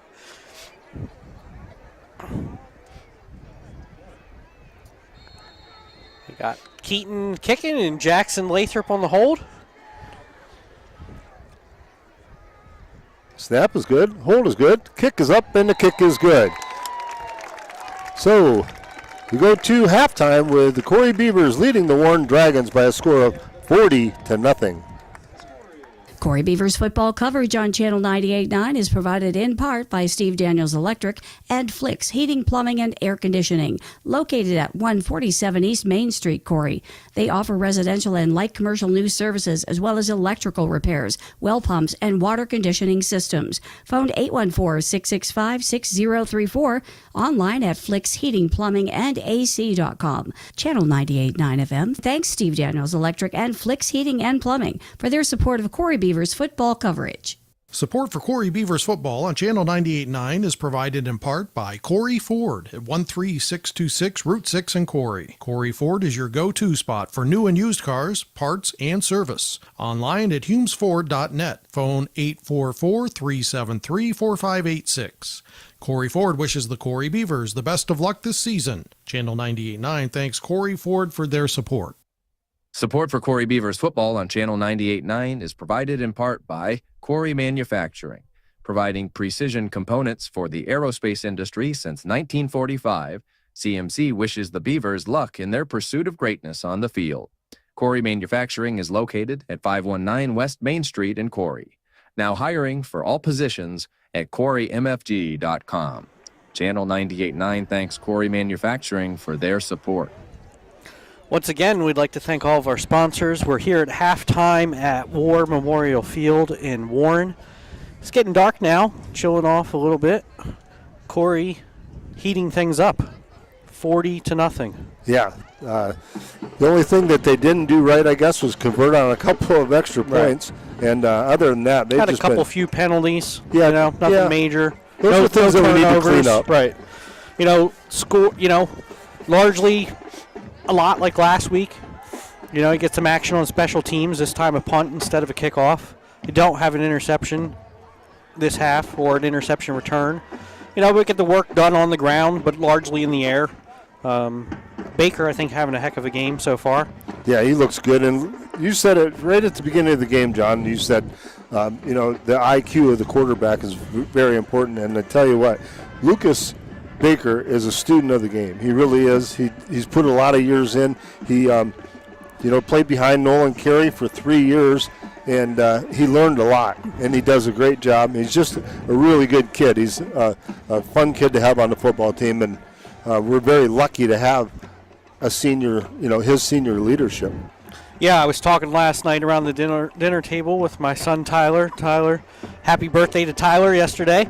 Former Corry football player, and we were talking about how Corry would be this season, and started talking about Lucas Baker. Honestly, Lucas probably could have been the starting quarterback on a lot of District 10 teams last year. He just happened to, unfortunately, be behind Nolan. Right.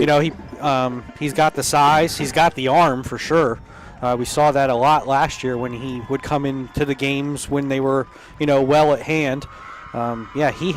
He's done a great job all season. He's lived up to all my expectations. I thought he would do really well. Like I said, the only question that I had was the IQ, the pressure, the leadership, but he's stepped up to all that. He's looked really great so far this season. Well, I'm going to throw out a couple of quick scores to you. And got any shockers there? Not really. Or we're just having a regular District 10 season so far. Grove City Eagles leading the Fairview Tigers 21-7. Sharon Tigers, Sharon Tigers 20, Cathedral Prep 16. Okay. So that one's a little different. Where's that game? Is that down there or up in Erie? That's at Prep. Okay. So Reynolds Raiders leading Maplewood Tigers 16-0.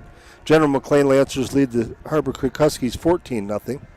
So there's a couple more here. Look like the Cardinals of Cochranton beating up on the Union City Bears 40-14. And of course, the Beavers leading the Dragons 40-0. So there's a few scores for you. And we'll bring you some more here later. Quick shout out. We have people all over the country tuning in for our broadcast, whether it be on Channel 98.9 or on the Corry Journal live stream, listening in tonight, watching. And I'd like to throw a shout out to Mike Magee down in North Carolina. If Bob Kreitzbender is watching with him, hi Bob. Also out to Joel Ketchel and Widgefield, Ohio. Pete Foley out in Lake City, Denny Foley and Corry. We have people listening all over the place. I talked to a guy today who was not sure, didn't realize that we were doing this stuff. Lived in Georgia for a long time, back in Corry now, Kevin Anderson. All of the people out there listening and watching tonight, we thank you so much for joining us, and we hope that you will continue to stay with the Brad and John show here on Channel 98.9 and Corry Journal live stream. We enjoy bringing you these broadcasts. We've been at it for a lot of years. John and I coached recreation football for a number of years. I believe we coached about 12 years together, right? Yeah, I think something like that. It was quite a while. You and I both went all the way back to the old color team rec days. Coach with Tony Shirey and Morris's. Ryan Morris, Coach Wood, those guys back in the day. With Tyler and Cooper, and so it's been around Corry football here for a long time. I think I got involved sometime 2009 maybe is when I started really following the varsity team. I think we moved here in like 2002 or something like that, so about the time my kids were old enough to start getting involved in rec and whatnot, and talking to Homer Delatry and getting with a group of some people to start up the NFL Munchkins, the flag football. That's still going strong today. Actually, I think you got that going, right? Yeah, us and the Lesher family, the Proctor family, the Hasbrook family. I'll never forget it because Anita Hasbrook had come up to me. My son was playing in the Conaway Rec Baseball League, and she says, "Hey, we're thinking about starting up this flag football league. Would you be interested in helping out?" And I was like, "Yeah, sure." And little did we know that it would take off the way it would. I mean, it's a really big program. And well, the beauty of that program, John, that I really enjoyed was I had a grandson that was in the Union City School District. He came over and played in right. flag football in Corry, and a grandson over in Clymer, and he came over and played in Corry flags. So I've got some old T-shirts from when those boys played. And remind me, I have a funny story to tell about one of the grandsons, but I can't tell it on air. Well, they probably would appreciate that too. It's not that bad, but I'll just wait. And if anybody wants to know, you come and talk to me and ask me, and I'd be glad to share it. And if that young man that's my grandson is listening right now, because the other one's on the football field, hint, hint, that'll tell you a lot. Owen Anderson is my grandson, who plays on the Corry Beaver football team this year, number 24, sophomore, and he's on the kickoff team out there tonight. So that means that only leaves one grandson, and his name would be Mr. Marcus Irwin, and he is a City of Corry police officer. Wow. But I have a little story about him, about his football days, so remind me, John. I will. I think we're going to get to a couple of our sponsors here, and then we'll get to our player profile. We got about 7.5 minutes here left in halftime, and then we'll be back with you. Support for Channel 98.9 Sports is provided in part by Josh Onley, Whitetail Properties real estate agent and land specialist, providing real estate services for hunting, farm, timberland, and country homes. More information is available at whitetailproperties.com/agents/Josh Onley. Phone 814-873-0343. Channel 98.9 thanks Josh Onley, Whitetail Properties real estate agent and land specialist, for his support of Beavers football coverage. Support for Corry Beavers football coverage on Channel 98.9 is provided in part by Bracken Funeral Home at 315 North Center Street in Corry. Online at brackenfh.com. Phone 814-664-7735. Bracken Funeral Home wishes the Beavers the best of luck this season. Support for this broadcast of Corry Beavers football play-by-play on Channel 98.9 is provided in part by Stone Audiology at 709 East Columbus Avenue in Corry. Also in Bradford, Northeast Kane, Jamestown, Olean, Belmont, and Chaffee, New York. Phone 814-664-7070. Online at stoneaudiology.com.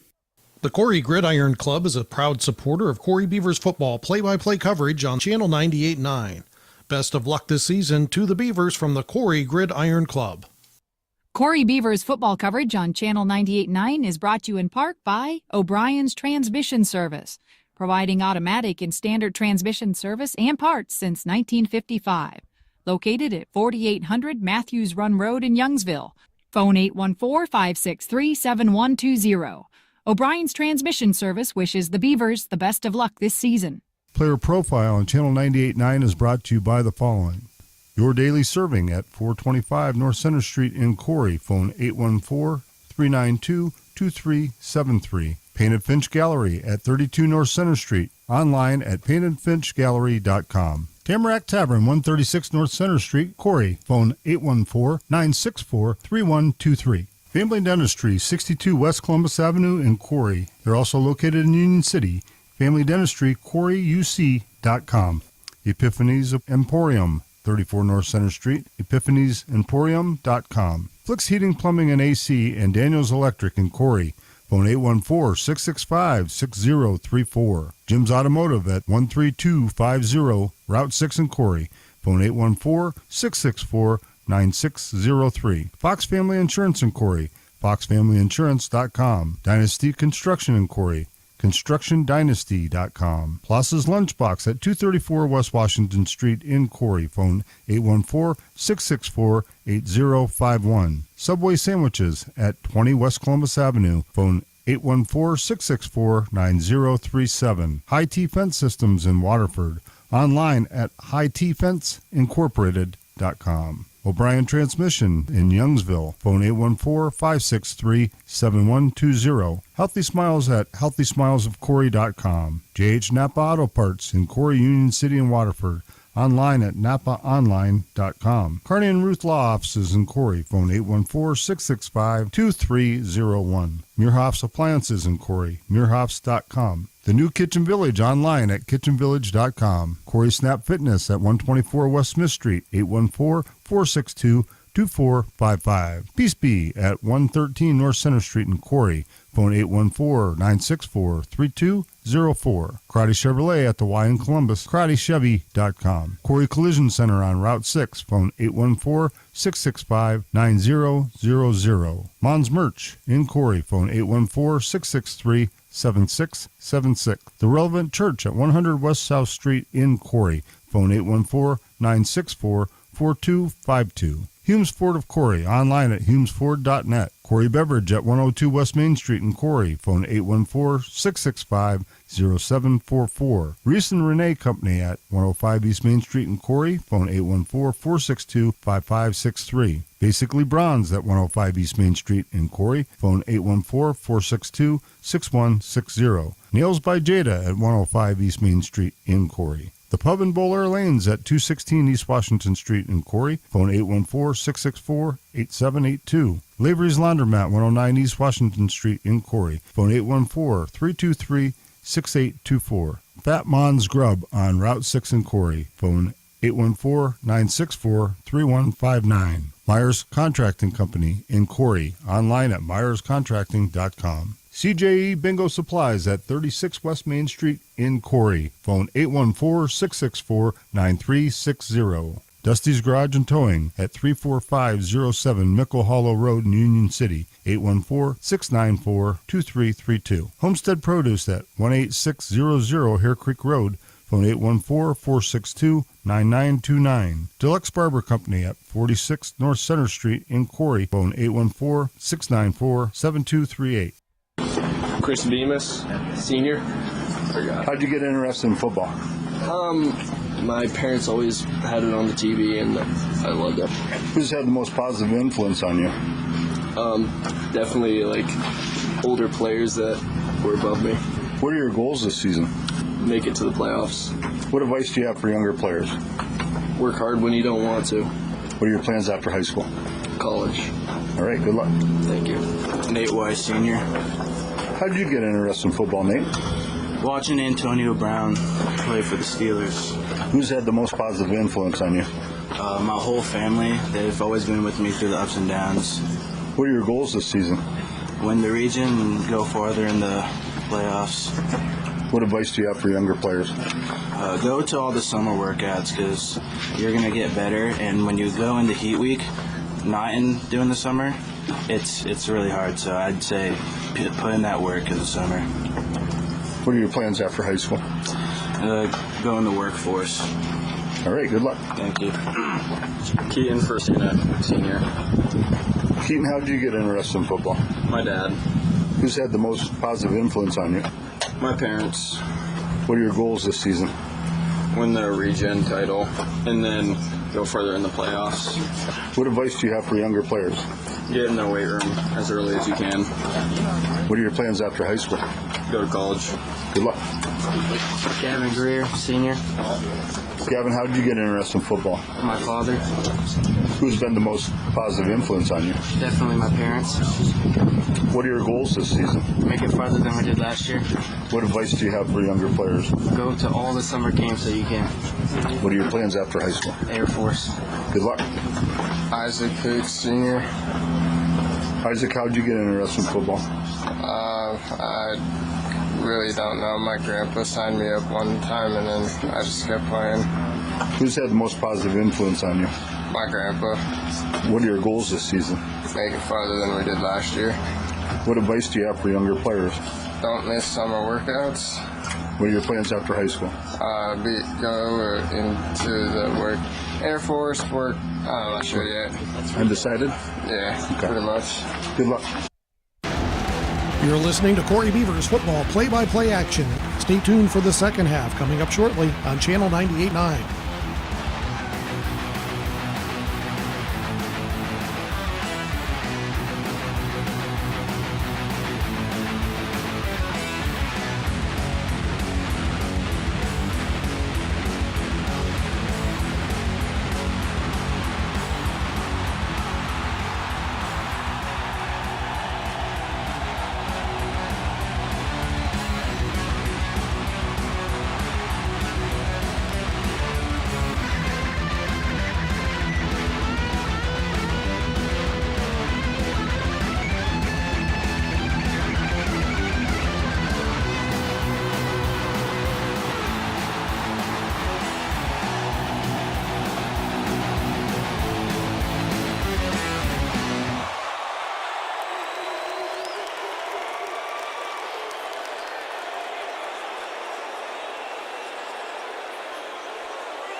WHYP-LP Corry.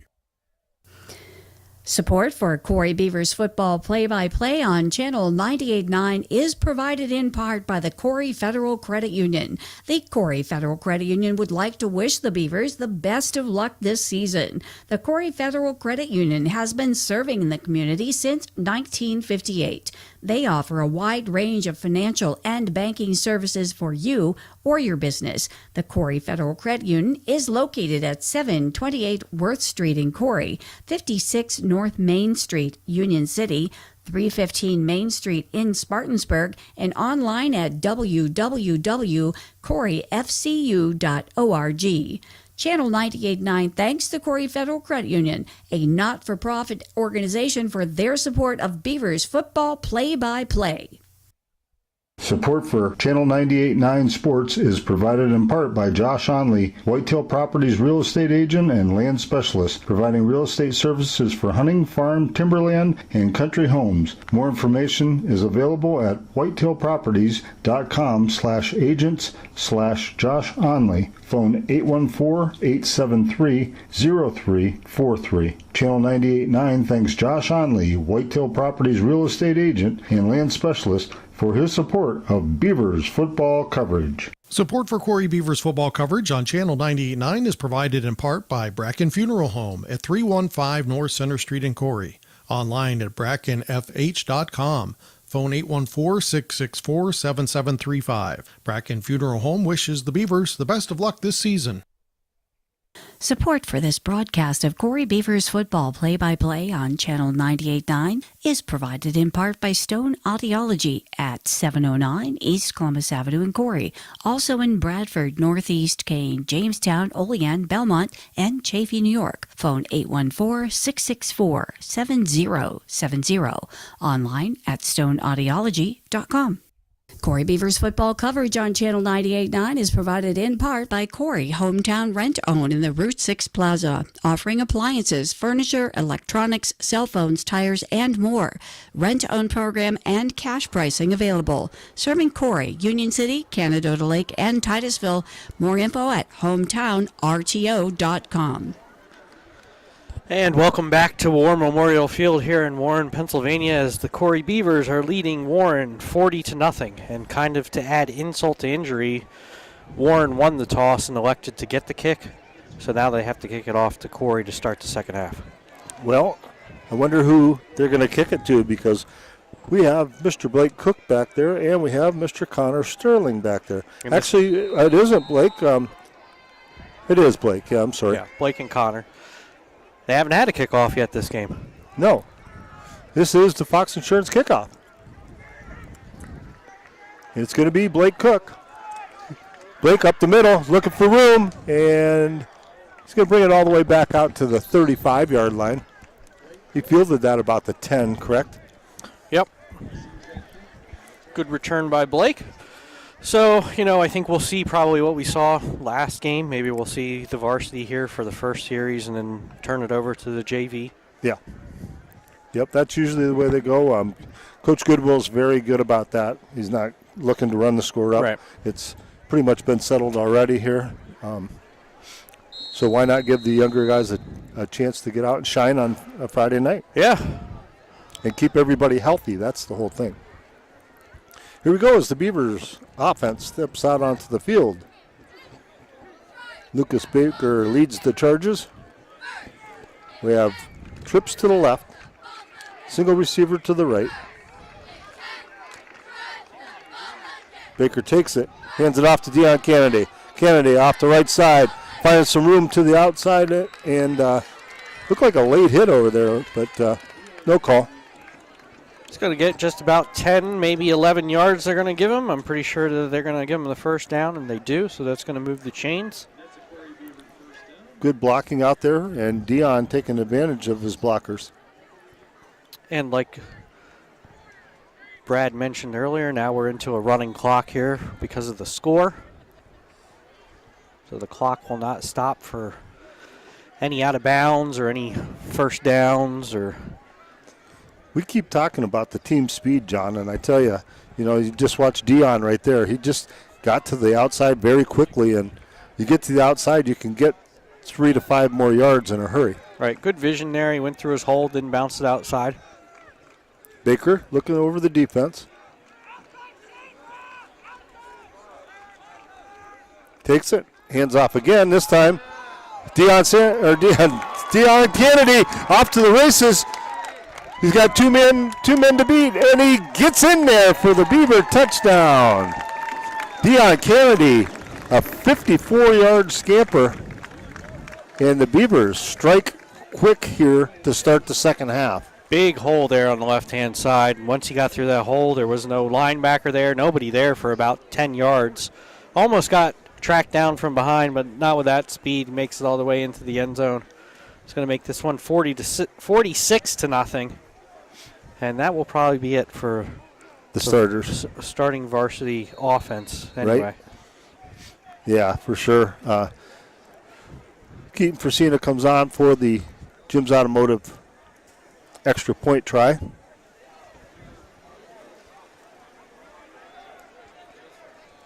.88, who's kicking? Oh, it isn't Keaton Fresina. There's the kick. It's up, and it is good. And he had a lot. Kent? And he had a lot of leg on that one, too, didn't he? Gavin Kent, senior Gavin Kent, first-year football guy.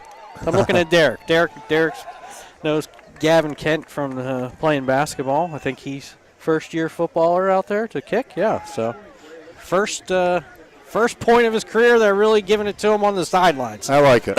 I think it's great, and rightly so. That's a huge milestone for that young man, and right. Great to see it. I know his dad. He's a great guy. He works for Flicks Daniels Heating and Plumbing, and Joel Kent. It was his father who originally owned Kent's Plumbing and Heating, and then his sister Annette, who's married to Steve Daniels, took over the business. Well, like I said, you can really tell these guys are a team because they block for each other, but then they're super happy for one of their teammates, to get in the game and score a point, Right. So these guys, that's a team. That is a team. Yep. Great group of kids. All 47 of them. And here we go. We're ready for the Fox Insurance kickoff again, John. So Corry leads 47 to nothing here, so averaging 48 points so far a game. Let's see if JV can get out there and break 50. You never know. Oh, here comes the kick. Warren's going to take it at about the 20-yard line on the hop. He goes to the right-hand side. He's over the 30, to 35, to 40. He's got room. He's over the 50. One man to beat. He gets tripped up, and he's going to make it to about the Corry 35-yard line before he's tackled. It's the best field position that Warren's had so far tonight. And they're all fired up, and rightly so. I mean, they haven't had a lot to cheer about, and that was a great return. One of the Corry guys almost stripped that ball. Yeah, any little spark you can get, you'll take. That's what Warren's been trying to do tonight. They've had 3 different quarterbacks out there. They've had numerous different formations. They've tried numerous different things to try and get something going. Maybe that's the little spark they needed to get some points on the board. So Warren in their huddle here, 9:50, 9:40. Like you said, the clock's a ticking already. These 2 quarters will go by fast. The play clock's down to 10. Warren finally comes out of their huddle. They're going to be under center in an I formation. Corry keeps their first defense in. Receiver to the left, receiver to the right. Play clock down to 1. And they let him go. And he runs up the middle, and he's going to get about 6 yards on that carry. So ref's giving him a little leeway there because of because of the way the game is so far. That play clock did get down to 0, but they let him get the snap off. Right. So, it looks like he got more like 8 yards, so it's going to be at about 2nd and 2. Yeah, he exploded out of the backfield there. Good hard run. Clock continues to go. We're down to 9 minutes in the third already. Warren back under center, I formation, single receiver to the left, spread out wide, single receiver to the right. Going to take the snap and pitch it to his halfback, who fumbles it, and Corry's going to recover that one at about their own 28-yard line. Let's see who comes up with that ball.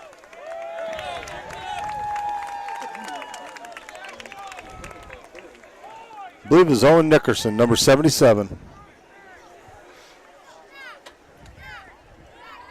So just when Warren thinks they got a little glimmer of hope there, then end up with a turnover. So 8:34 left here in the third. I think Coach Lesher's getting his guys together there.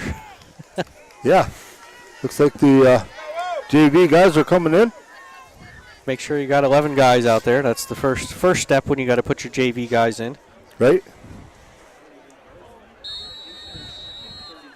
These JV guys are largely some of the unsung heroes, of a varsity football team. They don't get to see a lot of practice time. A lot of times they're running the other team's offenses and defenses. They put a lot of work in.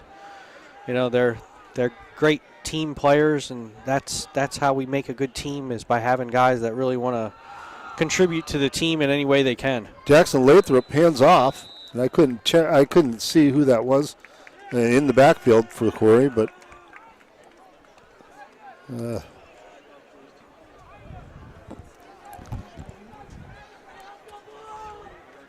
kind of hard to tell. I was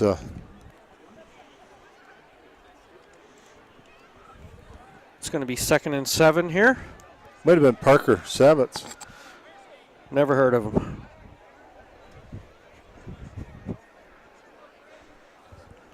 It's Corry taking their time out here, letting that play clock go, just running some time off the clock. Right. It is Parker Savitz in the backfield, John. Okay. Number 18. Lathrop takes it, hands it off again. Savitz is whacked as soon as he touches the ball.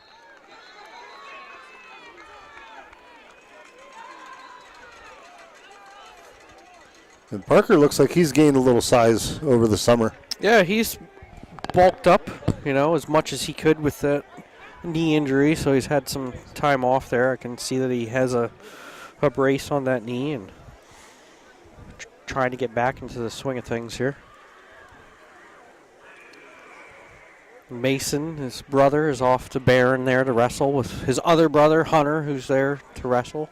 Right, I talked to Mason. He said that they were roommates. Yeah, they're living living in the same place together, so Hunter's there to show them the ropes and keep them in line, hopefully. Right.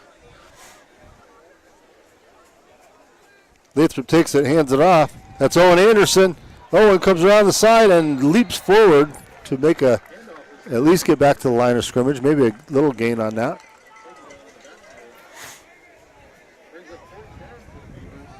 So that'll bring up a 4th down. 6 minutes to play here in the third quarter. Beavers leading 47-0. I think Warren still had their starting D out there, so it's a little tough for the JV guys to go up against them. Warren in punt formation. Who's back there punting? This will be the first punt of the night for Corry. Yeah, it's Landon Hasbrook. Okay. Yeah.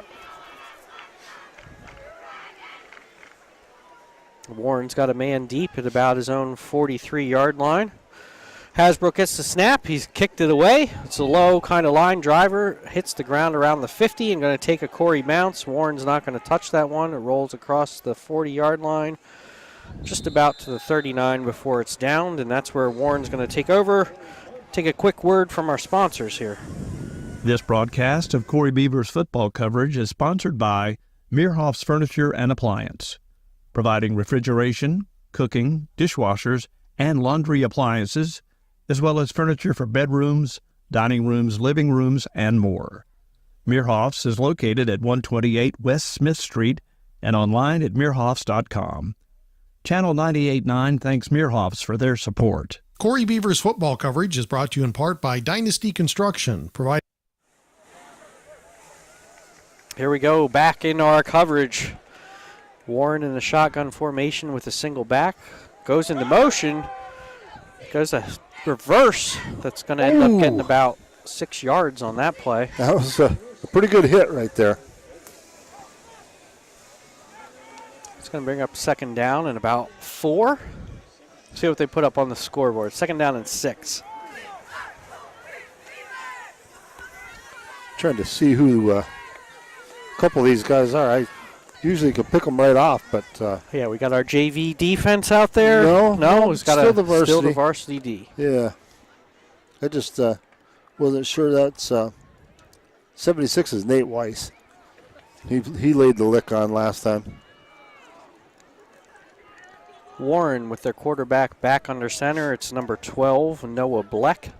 I formation, receivers to the right and left, spread wide. Turns around, hands it off to his halfback, and he gets absolutely nothing. Stuffed right at the line. Yeah, there's 5 Corry guys right there. It's going to bring up 3rd and 6.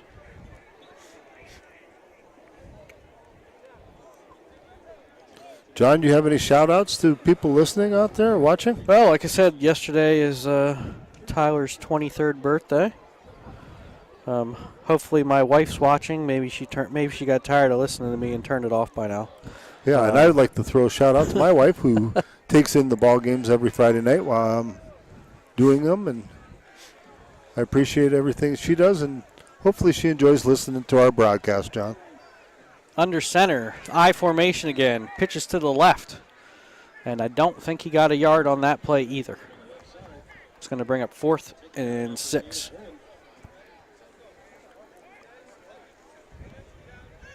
Now shout out to Derek here, running the camera, sure. Second game, doing a fine job, getting, he's really feeling it. He was really feeling it on that first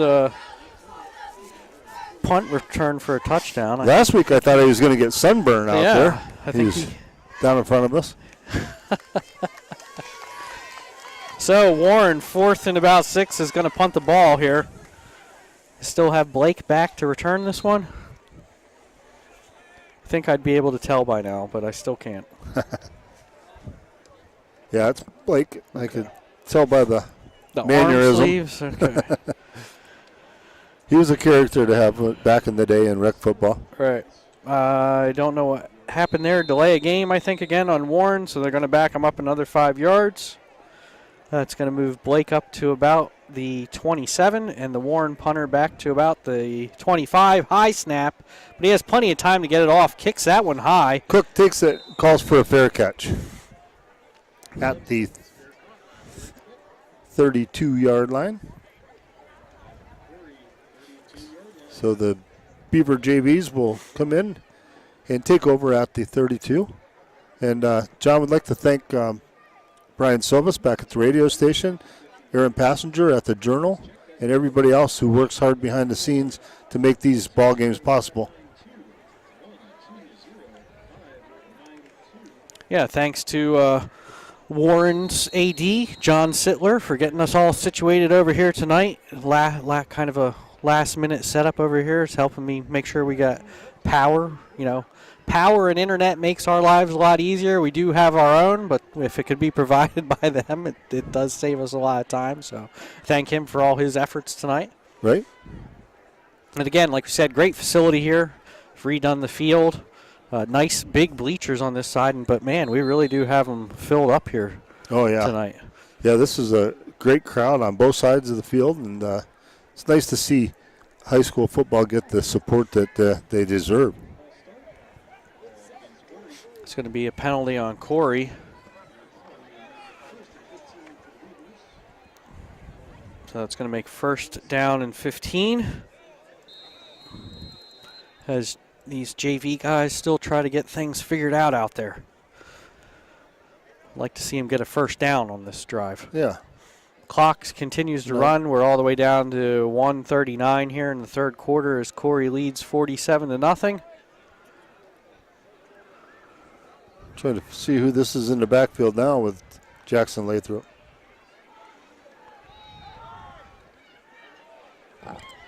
Takes the handoff and goes to the right side, but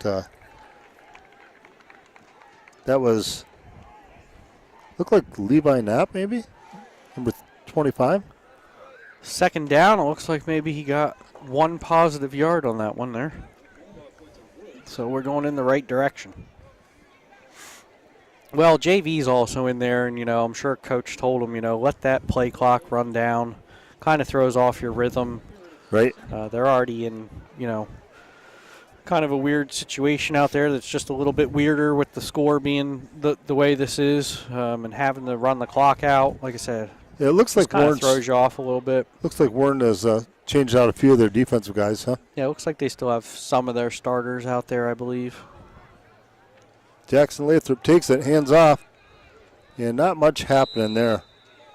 Trying to look to give these guys a shout here. Brody Nickerson is out there. He's a freshman lineman. Number 66 coming off the field. Number 29, Cole Halfast. Also out there, number 28. 28 is Joey Polzer. Number 67 is a lineman for the Beavers. That is Lennon Hill. And that's going to end the third quarter for us here as Corry leads Warren at War Memorial Field. Corry leads 47-0 over the Warren Dragons. Going to take a quick break. Some words from our sponsors. Support for Corry Beavers football coverage on the Channel 98.9 Corry Federal Credit Union Sports Stream is provided in part by Corry Chevrolet. Located at 45300 Route 6 at the Y in Columbus, Corry Chevrolet has been supporting Beavers football play-by-play for over 50 years. Play hard, believe in yourself and each other. Vehicles are available for viewing online at CorryChevy.com. Phone number is 814-664-8614. Corry is proud to bring you the player of the game. Channel 98.9 thanks Corry Chevrolet for their support. Yeah, and stick around for the rest of this game. In a mere 12 minutes or so, we'll be announcing that player of the game. If you have a guess, if you're watching on YouTube or watching on Facebook, put it in the comments. So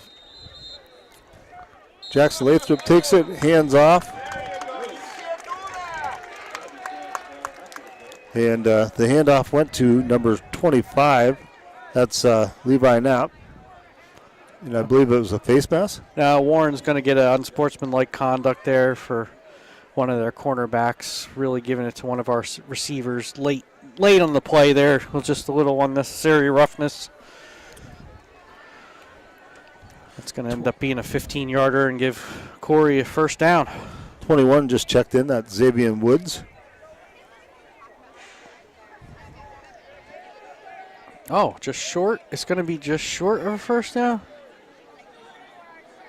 Okay, so it's a yard short of a first down, so it's 3rd and 1.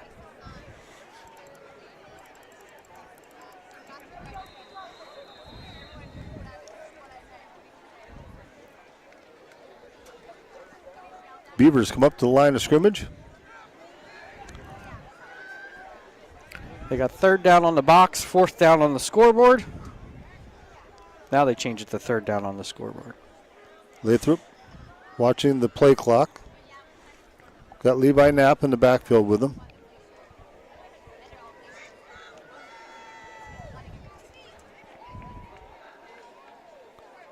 Send a man in motion. And Woods tries to make it up to the 45. He got the first down, made it to the 45-yard line, I believe, or they're going to spot at the 44. Oh, just shy of the 45. He did a left foot spot instead of a right foot spot, John. Oh, there we go. First down for JV. Yeah. Keep that possession. We're just under 11 minutes here in the game. Checking a lot of guys in. We're letting a lot of guys see some playing time. I like that. Jackson Lathrop looking over the defense.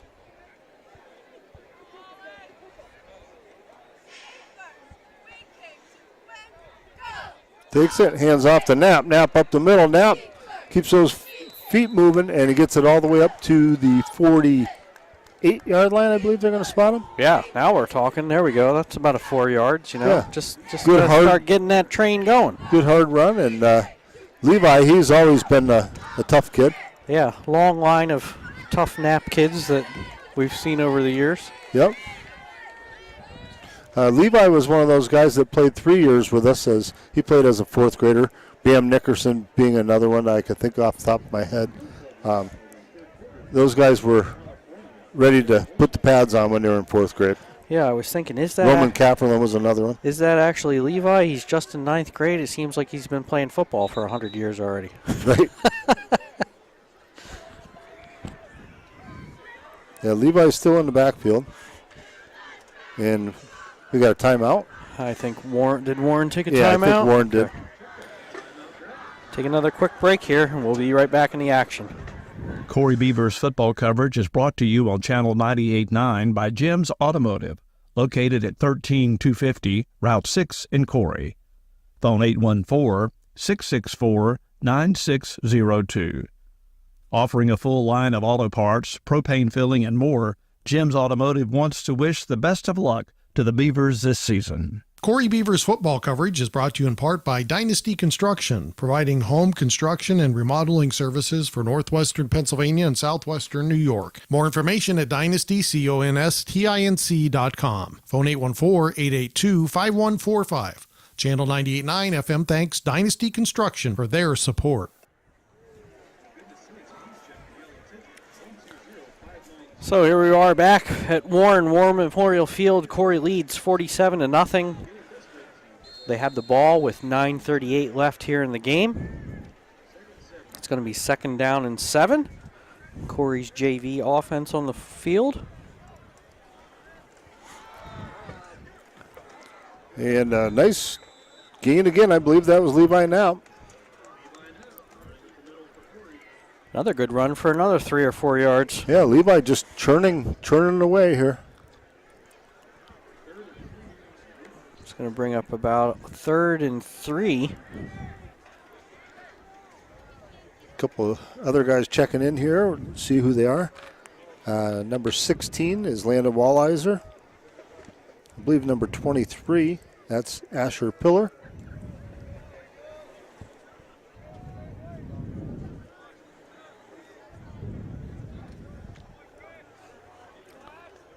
Lathrop.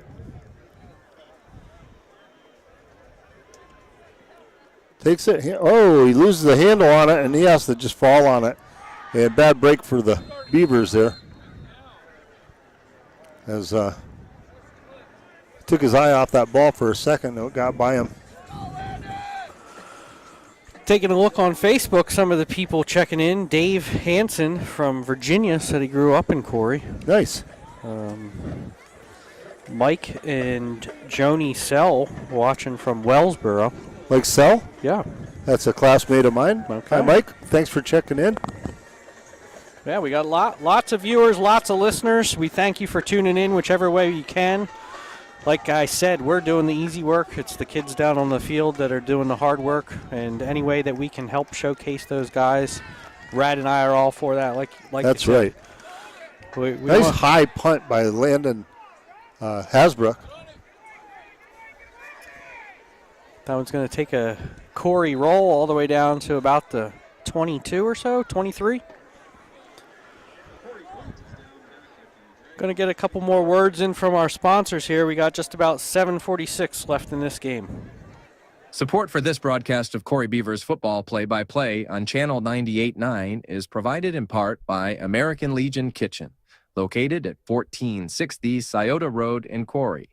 Phone number 814-663-0422.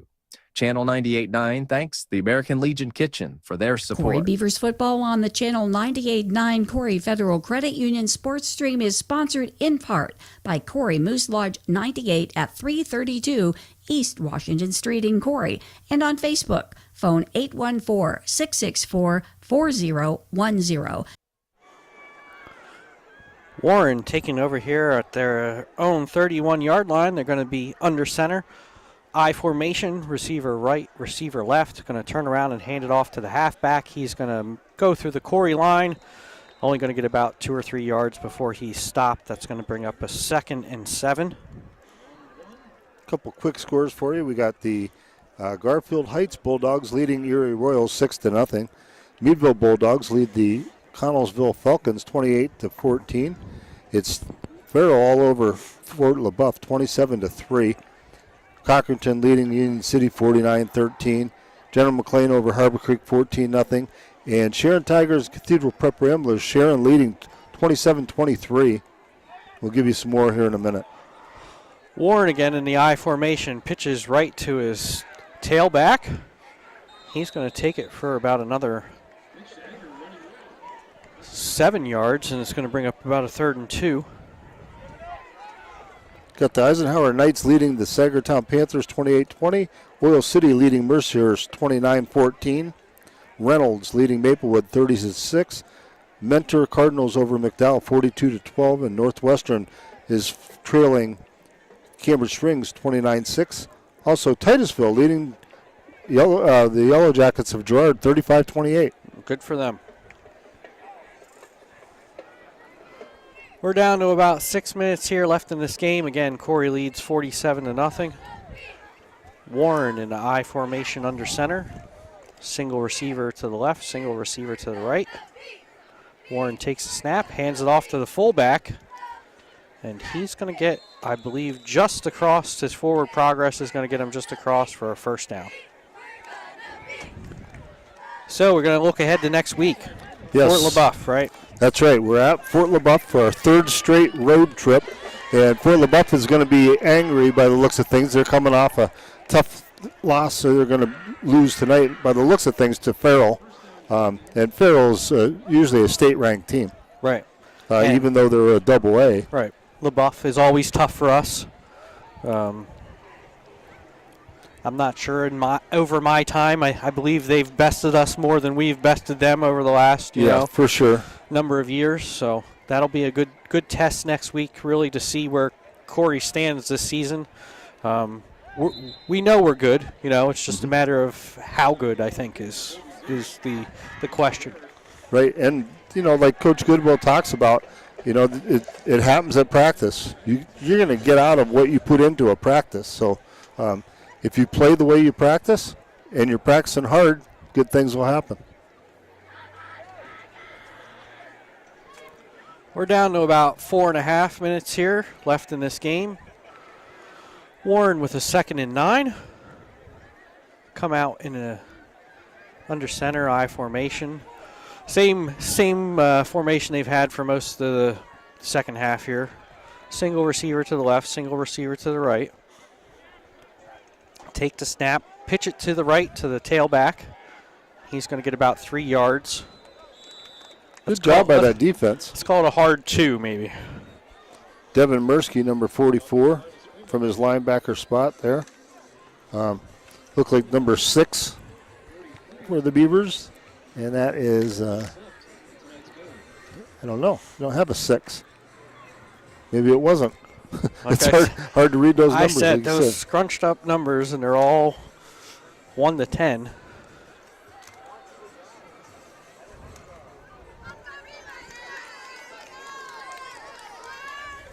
Warren again under center I formation.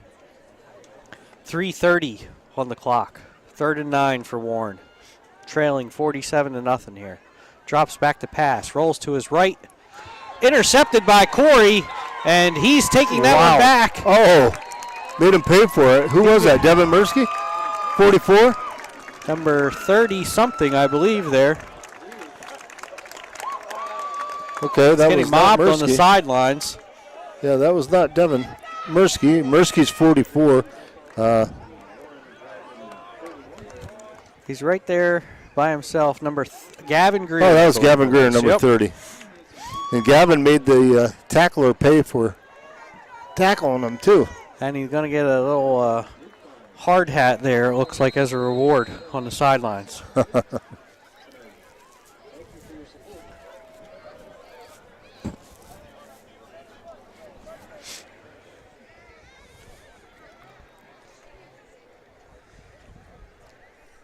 Kind of cool how they do things like that.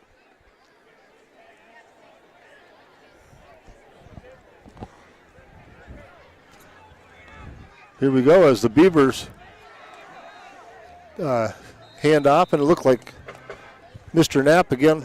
He's getting a bulk of the carries. So there we got our turnover. Interception by Gavin Greer.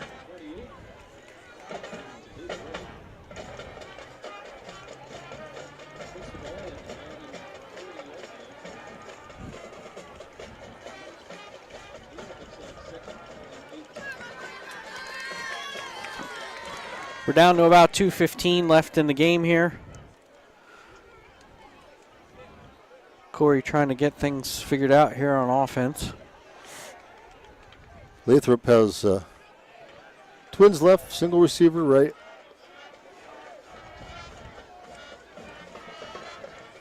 He hands off to Woods. Woods off the left side. Woods got a little room to run. And that's a pretty decent pickup right there, John. Yeah, getting some momentum, getting their wits about him out there. Got a injured Warren player. Looks like maybe just a cramp there. We haven't had too much of that happening tonight. Going to take a quick break. We just got a minute 45 left here in the game. Support for this broadcast is provided by Family Ink Innovations, specializing in screen printing, banners, yard signs, and much more. Located at 319 High Street in Waterford and 104 West Smith Street in Corry, and online at FamilyInkInnovations.com. Phone 814-462-6628. And that Warren player, I think, was just a cramp. He was able to limp off on his own power there. Right. That'd be easy to cramp up tonight if you didn't get stretched out real good because it's cool and damp. I'm getting cramped up here. Yeah. That cold's starting to set into my knees. Give it 10 years, John. Give it 10 years. And then tell me what you think. 1:30 left in the game. Way beyond the knees.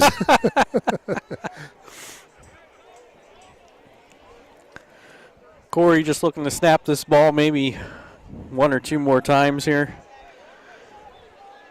Play clock's down to 7. Game clock down to 1:10. Being in motion, and the ball's on the turf, and the Dragons got it, I believe. As Lathrop trying to hand that off on a end around, and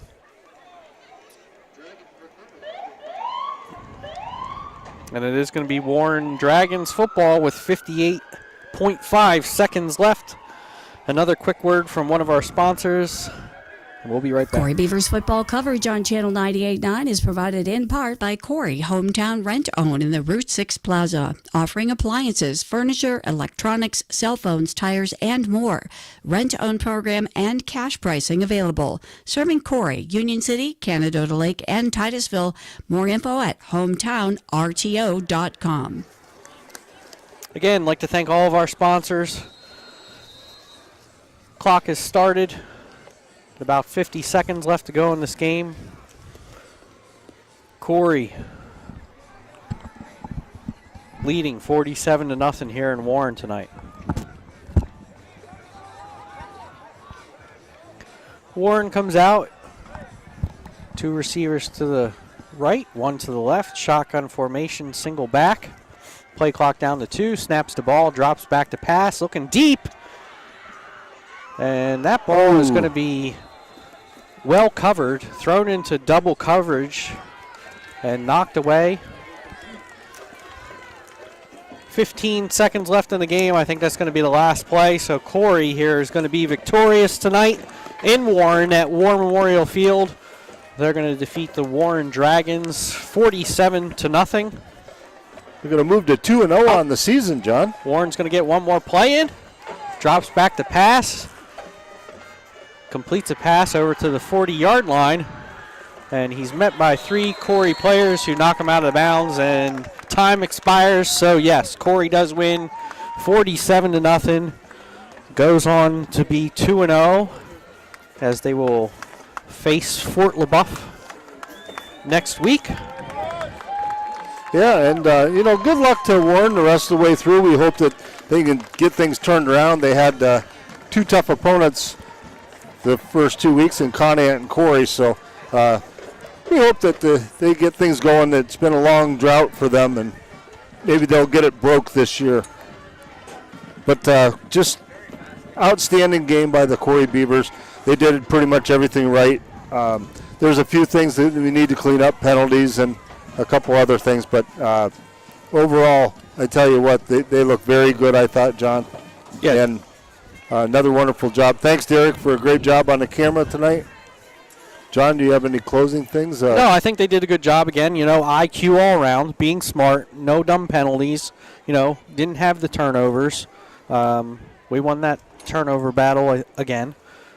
So, just have to play the same going into LaBeouf next week. Right. Work hard. Maybe we put in a couple wrinkles here and there. As the season goes on and the tape becomes more available and stuff. It gets a little harder as other teams can take a look and see. Okay, you got to make sure you cover Blake Cook and Connor.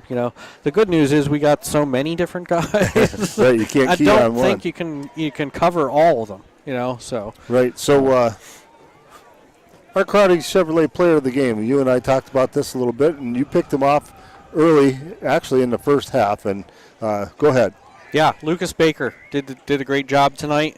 What did he throw for? 3 touchdowns? Yes. Ran 1 touchdown in. Yep. Did a great job managing this game. So Lucas Baker is our Corry Crowdy Chevy player of the game. Yep. Well, there's a lot of other guys that chipped in. It was a great team win once again this week. So that's going to do it for our broadcast tonight. For Derek Yatsko on the camera, John Yatsko, this is Brad Swanson saying have a safe and enjoyable Labor Day weekend. Our final score from War Memorial Field in Warren, Corry 47 and Warren 0. Thanks for listening to Corry Beavers football play-by-play on Corry's Radio Alternative, Channel 98.9. Coverage of Corry Beavers varsity football is brought to you by the Corry Federal Credit Union, by Corry Manufacturing, Subway Sandwiches, Whitetail Properties, Flicks Plumbing, Heating, and Air Conditioning, Crotty Chevrolet, Daniels Electric, Corry Moose Lodge 98, Jim's Automotive, Fox Family Insurance, Dynasty Construction, O'Brien Transmission Service, American Legion Post 265, Corry Fabrication, Meerhoff's Furniture, Stone Audiology, Humes Ford of Corry, Family Inc. Innovations, and the Corry Gridiron Club, and Bracken Funeral Home. Join us next time for all the action of Corry Beavers varsity football right here on Channel 98.9.